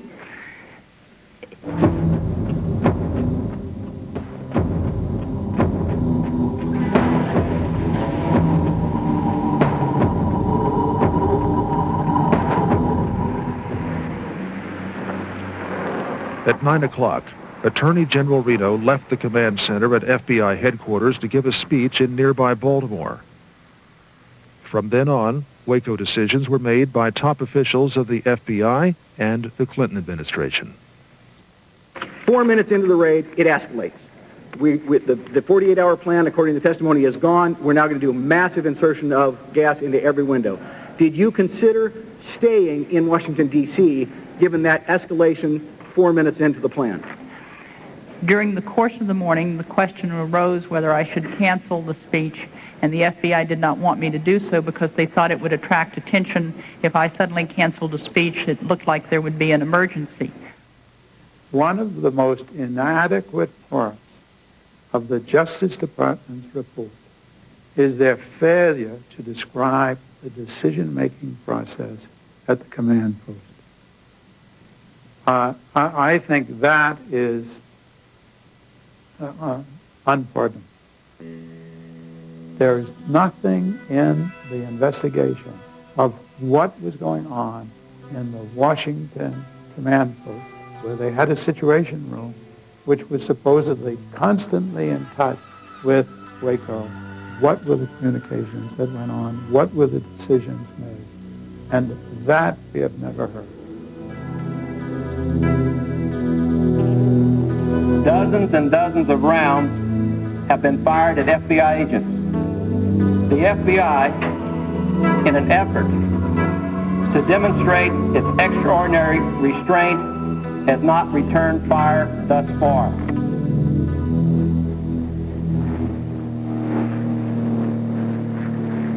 Almost 2 miles above Mount Carmel, a surveillance plane was photographing events on the ground with a forward-looking infrared camera, commonly called by its acronym, FLIR.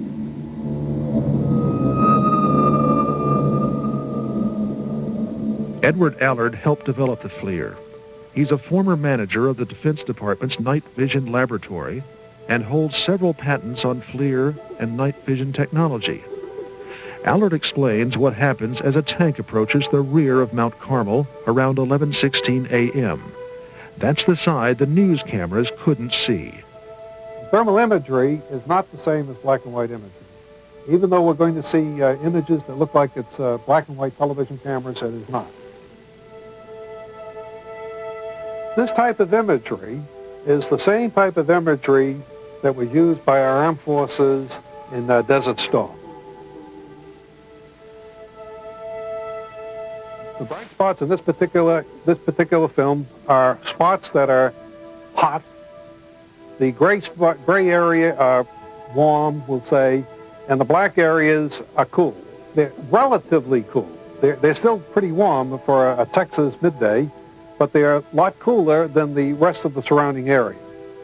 If you look carefully, what you will see is the exhaust plume of the tank. You'll see the plume twice when the operator steps on the gas. There it is again.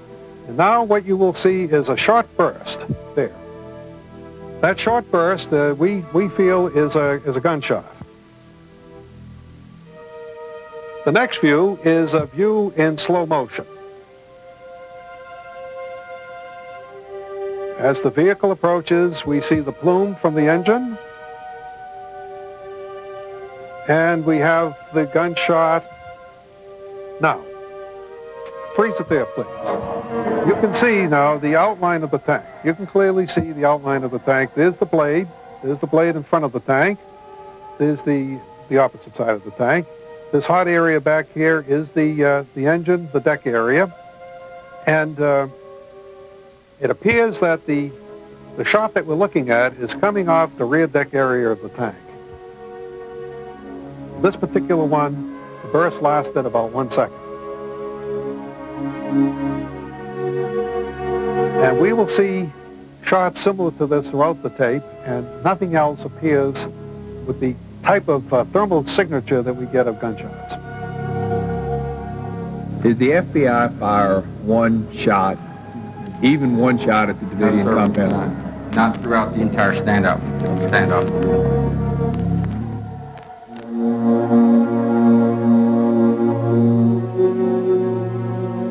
What we're going to see here is what could be called an infantry tank maneuver. We notice the tank, this is the tank smashing into the building. And we'll also see gunfire, multiple gunfire, on the outside of the tank to the rear of the tank.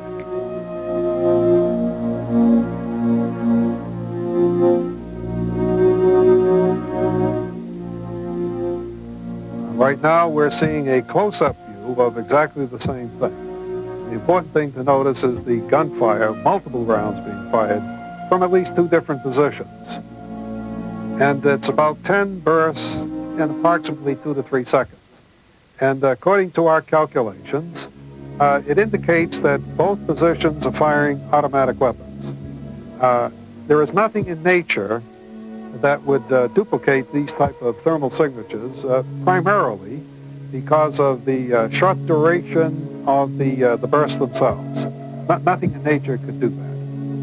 And I'll remind the American people one more time that during that entire time, those 6 hours, and indeed those 51 days, the FBI never fired one shot at the Davidians. What we're going to see now is rapid fire in the courtyard right behind the dining room area. And you can see the fire going on, but it's difficult to see in real time.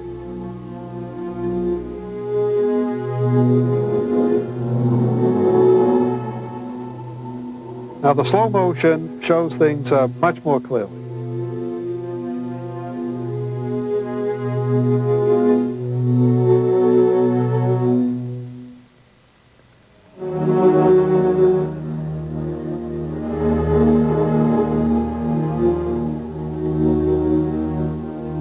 There are two positions. We look at the tape carefully. There are two positions, and apparently by the signature itself of the burst, apparently is going from this area here into the dining room area.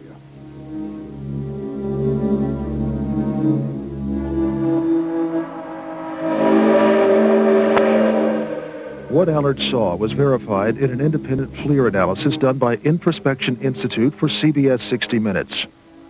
Quote, "It was obvious to me on several occasions that there was gunfire or automatic weapons discharge seemingly fired toward the building from the outer perimeter."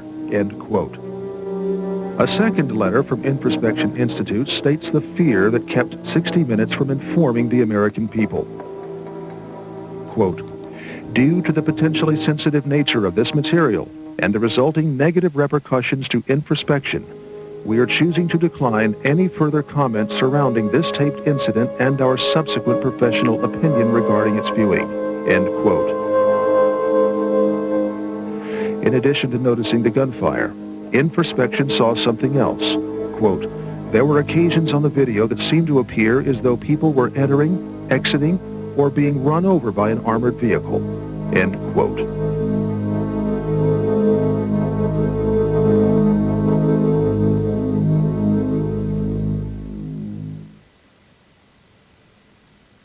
The whole idea here was not to hurt people, right? That is correct. Okay, I want to focus on that building right there and on that corner. You see it's now structurally sound. Would you go to the next photo? We're now looking kind of from the front corner. These are taken from the airplanes. You will see that where he is pointing, that section of the building is gone.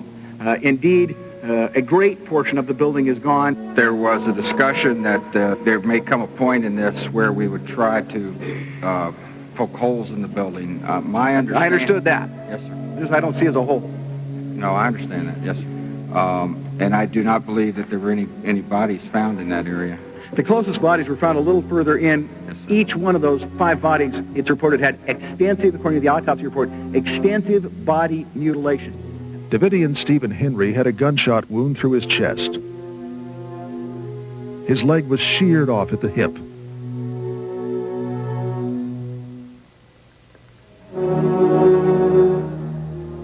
James Riddle had been shot too, but a large circular portion of the right side of his chest had also been ripped out of his body.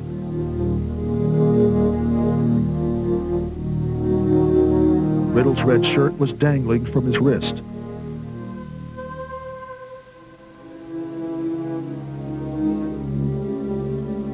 His nearby coat had a red lining.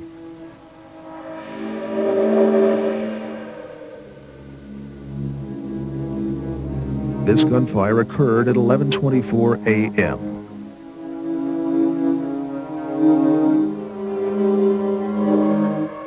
About 10 minutes later, something got jammed near the tank's front wheel that caused the tread to come off.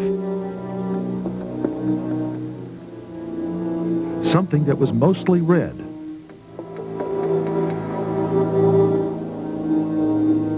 The available evidence indicates that could be James Riddle's body.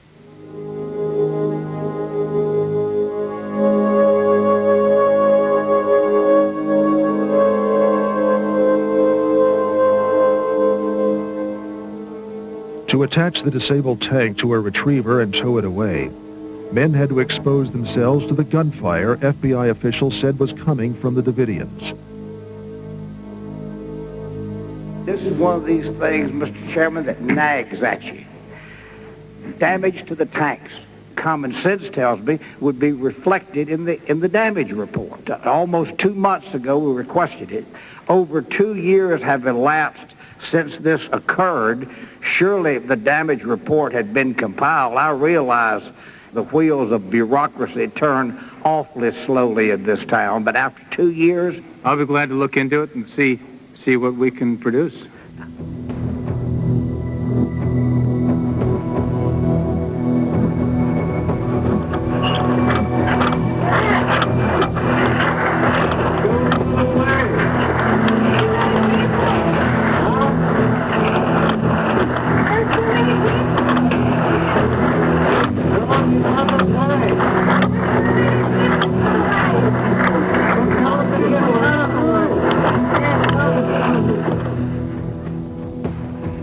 As the gassing continued, the women and children went to the safest place left inside Mount Carmel, the kitchen storage room, a first-floor steel-reinforced concrete room, a former vault at the bottom of the square wooden tower.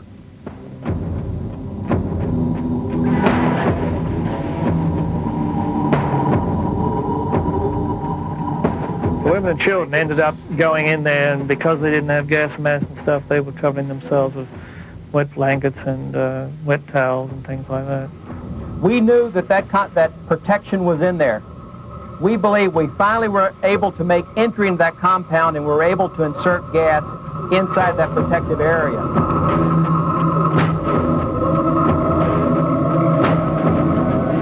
They actually drove right through the middle of the building into the kitchen area, and basically at point-blank range fired gas into the concrete room where the women and children were. In a cul-de-sac like that where there was no ventilation, they must have been going through. There was only one door? Front, yeah. There was no windows, no back door or anything like that.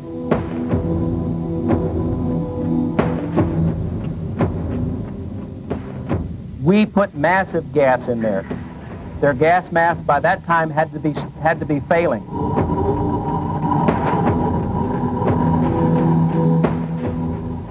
They would be coughing, choking. They would probably be unconscious. Some of them would probably be dead. Some would be basically inert. They may still be alive. They may still be breathing, but they're not going to be doing anything. In planning very large actions of this sort, like going in at the building, you do a lot of planning, like if this happens, then this, we'll do this, and if this happens, then we'll do this, correct? Yes, sir. Now, did you consider that fire might well occur in this instance, and if it does, we do this? Yes, sir. We did.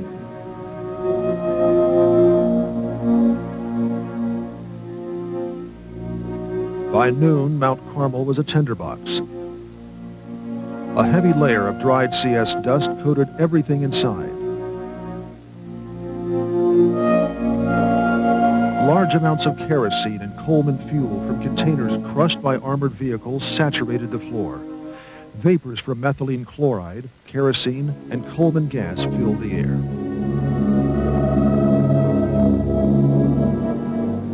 Huge holes ripped open by the tanks let the 25-mile-per-hour Waco wind blow completely through Mount Carmel.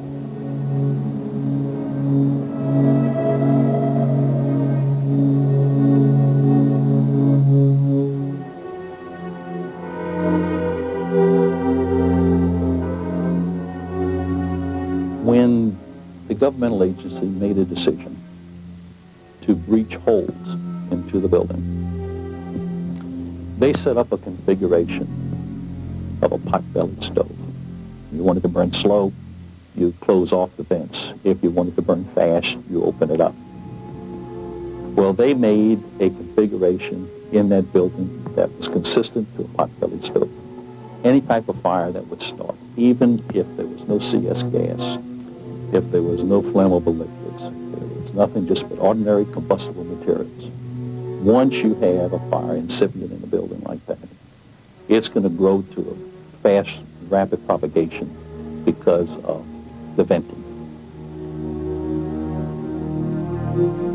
At this front corner, a combat engineering vehicle has just made its last injection of CS. That small black dot is the nozzle tip, ice cold from the carbon dioxide propellant used to force the methylene chloride CS mixture into the building.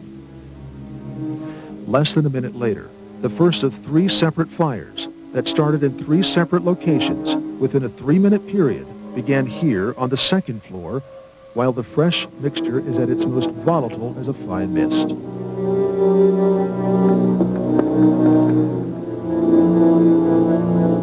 Once ignited, both the CS and the methylene chloride will become involved with the fire and add to the fire. Those sources will tend to produce a fireball or a flash fire. 2 Branch Davidian survivors say they saw fireballs. Shortly after fresh CS was injected at this corner, the FLIR shows a second tank that's pulling away. As the corner comes into view, a fire is burning there.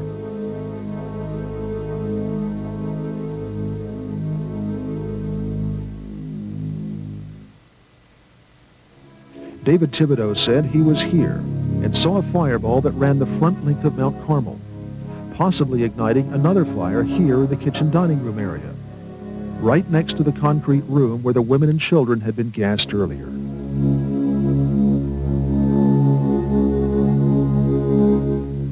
About a minute after the front fireball Thibodeau saw, another armored vehicle drives up to the rear of the crushed gymnasium and also pulls away. A few seconds later, survivor Derek Lovelock says a fireball raced from the rear of Mount Carmel to the front, igniting everything in its path.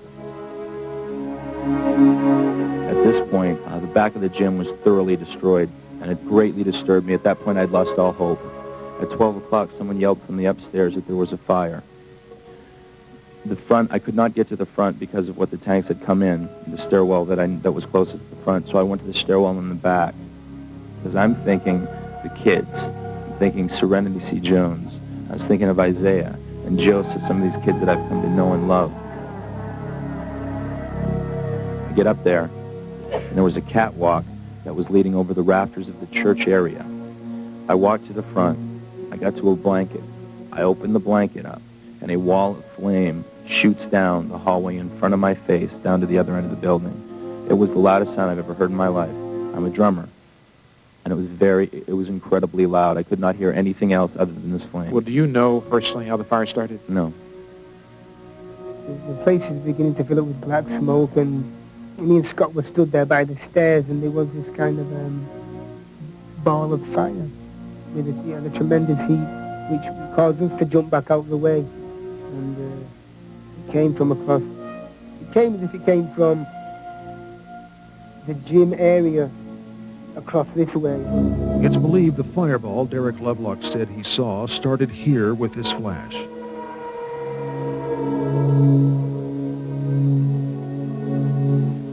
That flash was so bright that the operator of the FLIR thought it was so significant that he decided to fix his cursor in that area to remind him or other people looking at the tape that there was a very significant flash in the window. When we see it in slow motion and we see the flash, it appears to be a single flash, but it is not a single flash. It's actually 2 flashes. We get a primary flash and a secondary flash, and both of these flashes last about 1/2 second each. And they're most likely detonations inside the building itself. Now, if some of you just saw this flash here, that is a momentary event. In my opinion, that's a reflection due to sunlight reflecting off some object in that debris.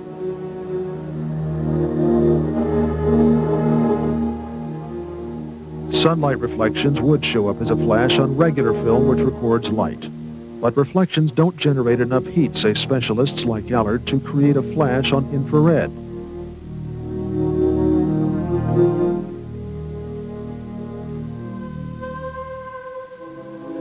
Infraspection analysts noticed the same flash. Quote, a portion of the video showed a flash or pyrotechnic explosion in one portion of one of the buildings, end quote. The FBI made it clear from the beginning it used nothing that could have started a fire. Non-pyrotechnic delivery systems were utilized to insert CS gas. Pyrotechnic devices actually burn, and as they do, tear gas is dispersed.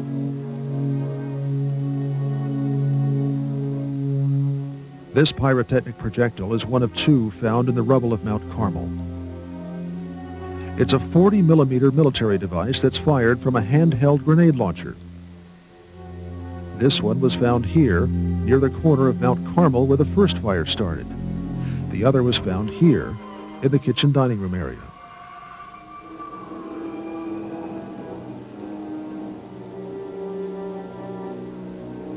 "20 seconds after the two gymnasium flashes, still more automatic gunfire can be seen coming from the field to the left of the demolition tank.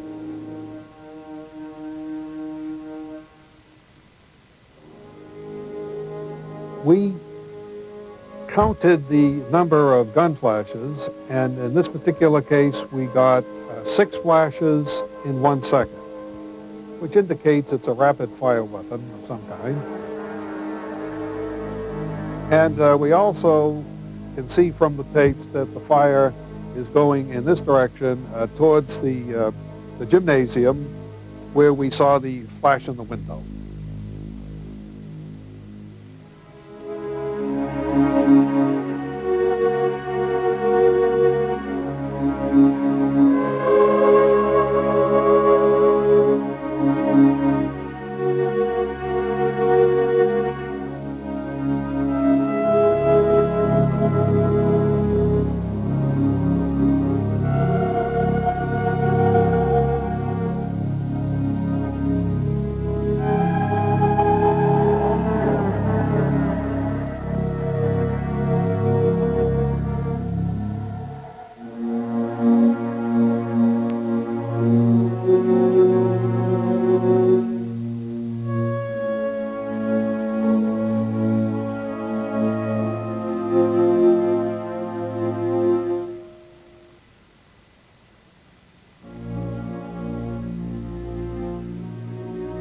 Is when the fire did start and the fire trucks did arrive, I didn't let them in. I held them at the checkpoint because I didn't want the firemen to drive into gunfire. I just wasn't going to permit it. And it's a terrible thing and a very terrible decision to have to make. But I didn't hesitate. It wasn't that. It took me that 2 seconds to make it. But we held the fire trucks. So that was our fire planning. Most of the remaining Davidians were concentrated here in the kitchen dining room area. It was their only way out except for one thing. 2 men outside were firing machine guns at them.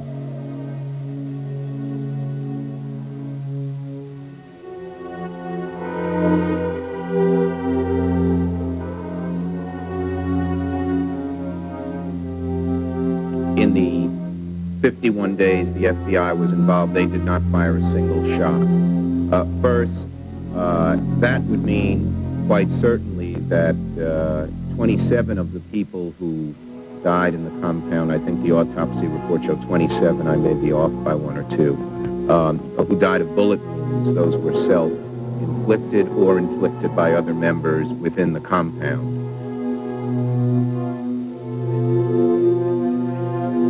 These are embers that are flying off the building, but you can see up in here that this is rapid gunfire. When we analyzed the tape, we found out that there's 2 people there in this area here.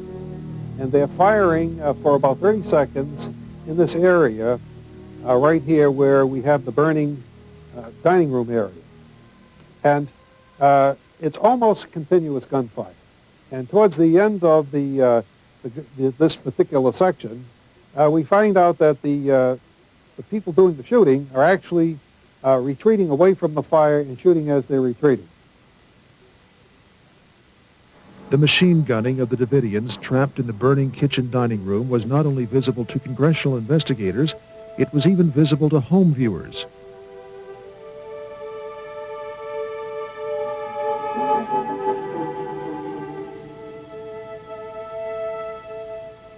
So was the gunfire behind the tank smashing into the rear of the gymnasium.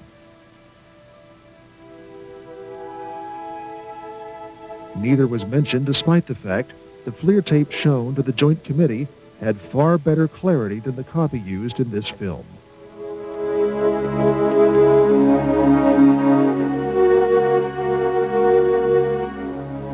You can see the flames real good from here.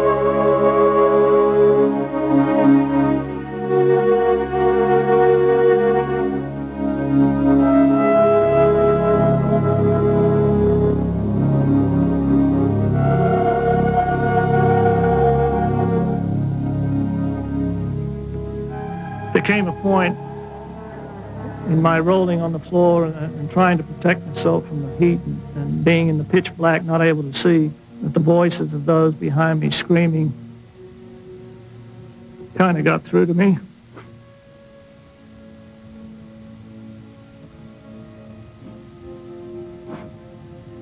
I recognized who they were. Could identify the voices. It kind of galvanized me to just leap to my feet and jump or dive head first in the general direction of where I figured the hole was. When I stood up, the skin was rolling off my hands. My coat was all melted on my back and smoking. I looked back over my shoulder, and the hole had just come out with a mass of flames. And the first thought that came to me was, I'm the only one.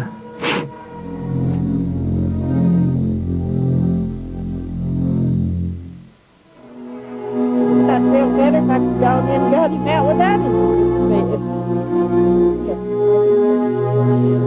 They didn't want him to come out. They wanted to kill him. Fire was just going on and on. We realized nobody came out, thinking maybe my husband didn't get out, but my children got out. A horrible, horrible way to die. I try not to think about it because I keep thinking at some point they felt all that heat. I kept thinking the people in the square, they were the ones who maybe they probably cooked to death. I think it was to be this tragedy to show what kind of a people we have as a government. As soon as the Branch Davidian Star David flag had fluttered to the ground, they ran the ATF flag up on that flagpole as a symbol of a military conquest, because the whole world saw this as a symbol that the battle was over. I love this country. I love the flag. I love saying the Pledge of Allegiance. I still cry at the national anthem. I hope not only law enforcement, but I hope everyone does that.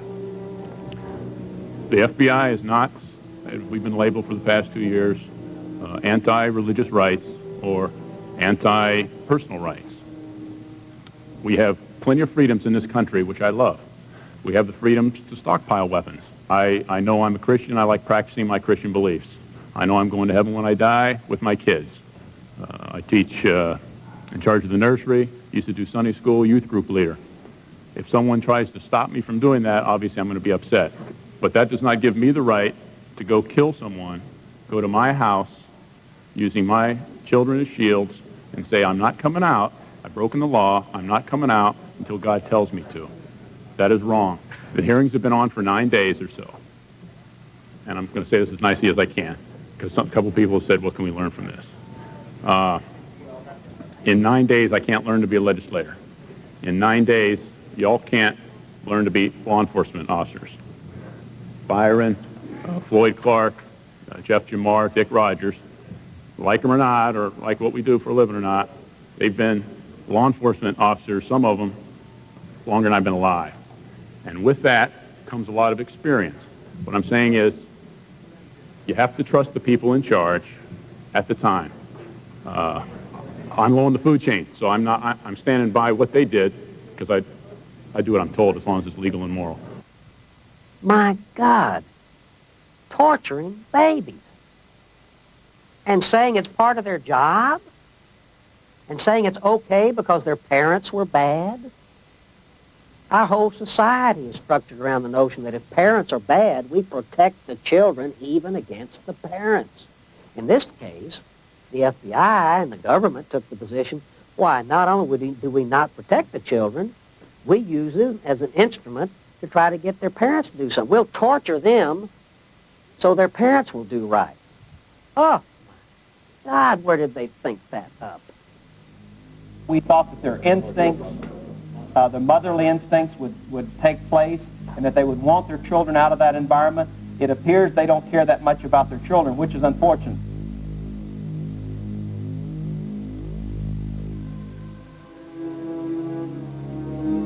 The backward-bowed corpse of this 8-year-old girl shows what cyanide does to the human body. It makes the muscles contract so violently that they can actually break bones.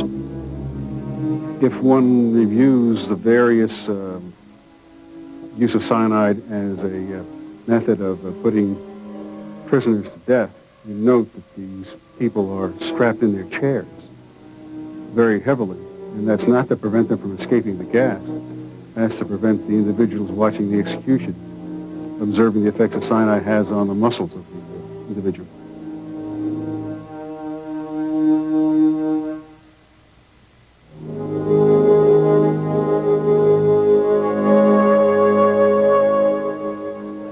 As part of the evidence response team, I was one of the primary photographers that had to photograph the evidence before it was recovered and as it was being recovered and placed into the appropriate bags. I photographed the process of David Koresh's living quarters, and I also photographed all of the bodies from what is termed the bunker. Having been in the position to walk, touch, feel, hold, photograph, observe a great majority of the bodies in Waco, I'm left with an overall disturbing, kind of haunting opinion that many of the people in the residence were homicide victims.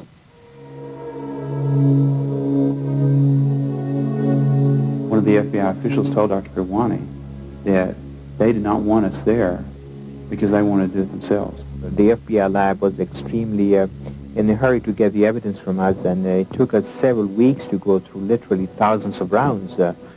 And all the bullets, bullet cartridges, fragments of grenades, they were all turned over to the FBI lab.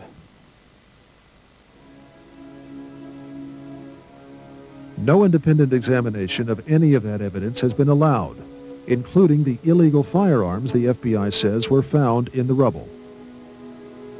Is that a weapon illegal that you found at the compound? This is an AK-47 type rifle that has been converted to permit full automatic Making firearms. it illegal? Yes, sir. Thank you.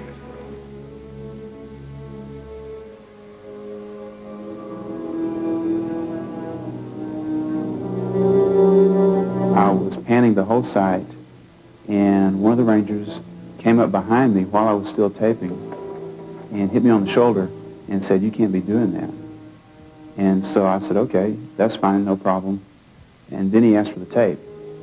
And I said, "Well, I'm shooting for Dr. Pirwani, and I'm not going to give you the tape until he says it's okay."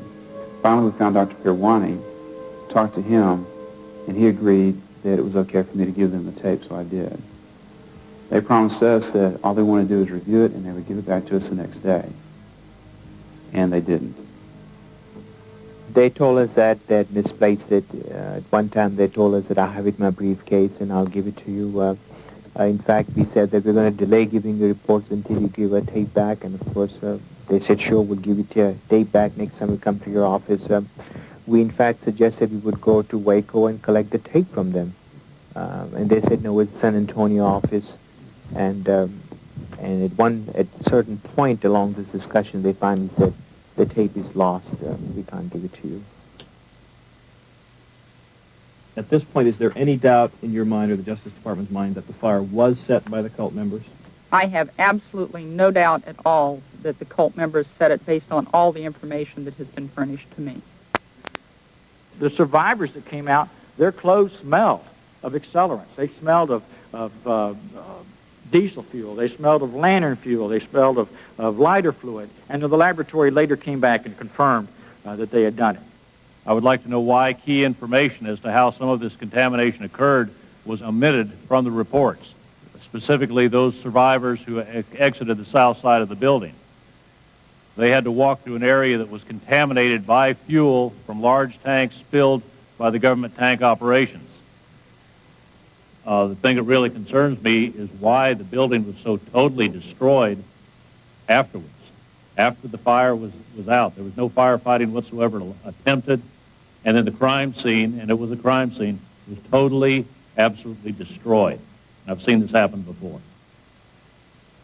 Did you see the FBI changing the crime scene in any way? Yes, sir. As I'd said earlier and didn't get to finish the answer, they were moving the vehicles, which destroyed valuable trajectory evidence. And in the end, it turned out didn't matter because the But it didn't seem to be standard operating procedure. You don't consider that standard operating procedure, do you? Certainly not in any crime scene I've ever been on, no. We were commissioned early on in this as Deputy United States Marshals to carry a special commission so that we could prosecute federally anyone that lied to us, and we feel real comfortable, and Captain Burns does, that we were lied to. Let me be clear. This investigation has not uncovered any evidence of political corruption or influences. We have not found any of that. There was no conspiracy to kill Branch Davidian. The record of the Waco incident documents mistakes. What the record from Waco does not evidence, however, is any improper motive or intent on the part of law enforcement.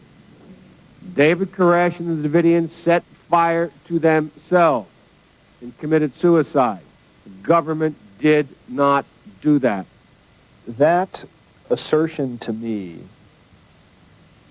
that the media and that the government has made a kind of blanket declaration that the Branch Davidians committed, quote, mass suicide, to equate it to a Jonestown, Guyana suicide, is the most irresponsible statement that can be attributed to anything having to do with the Waco incident. And I find it very offending to me and offensive to the memory of the Davidians and everyone else involved in this tragedy to wrap it up in a nice, clean, well, it was just a mass suicide, end of story, because it was far from it.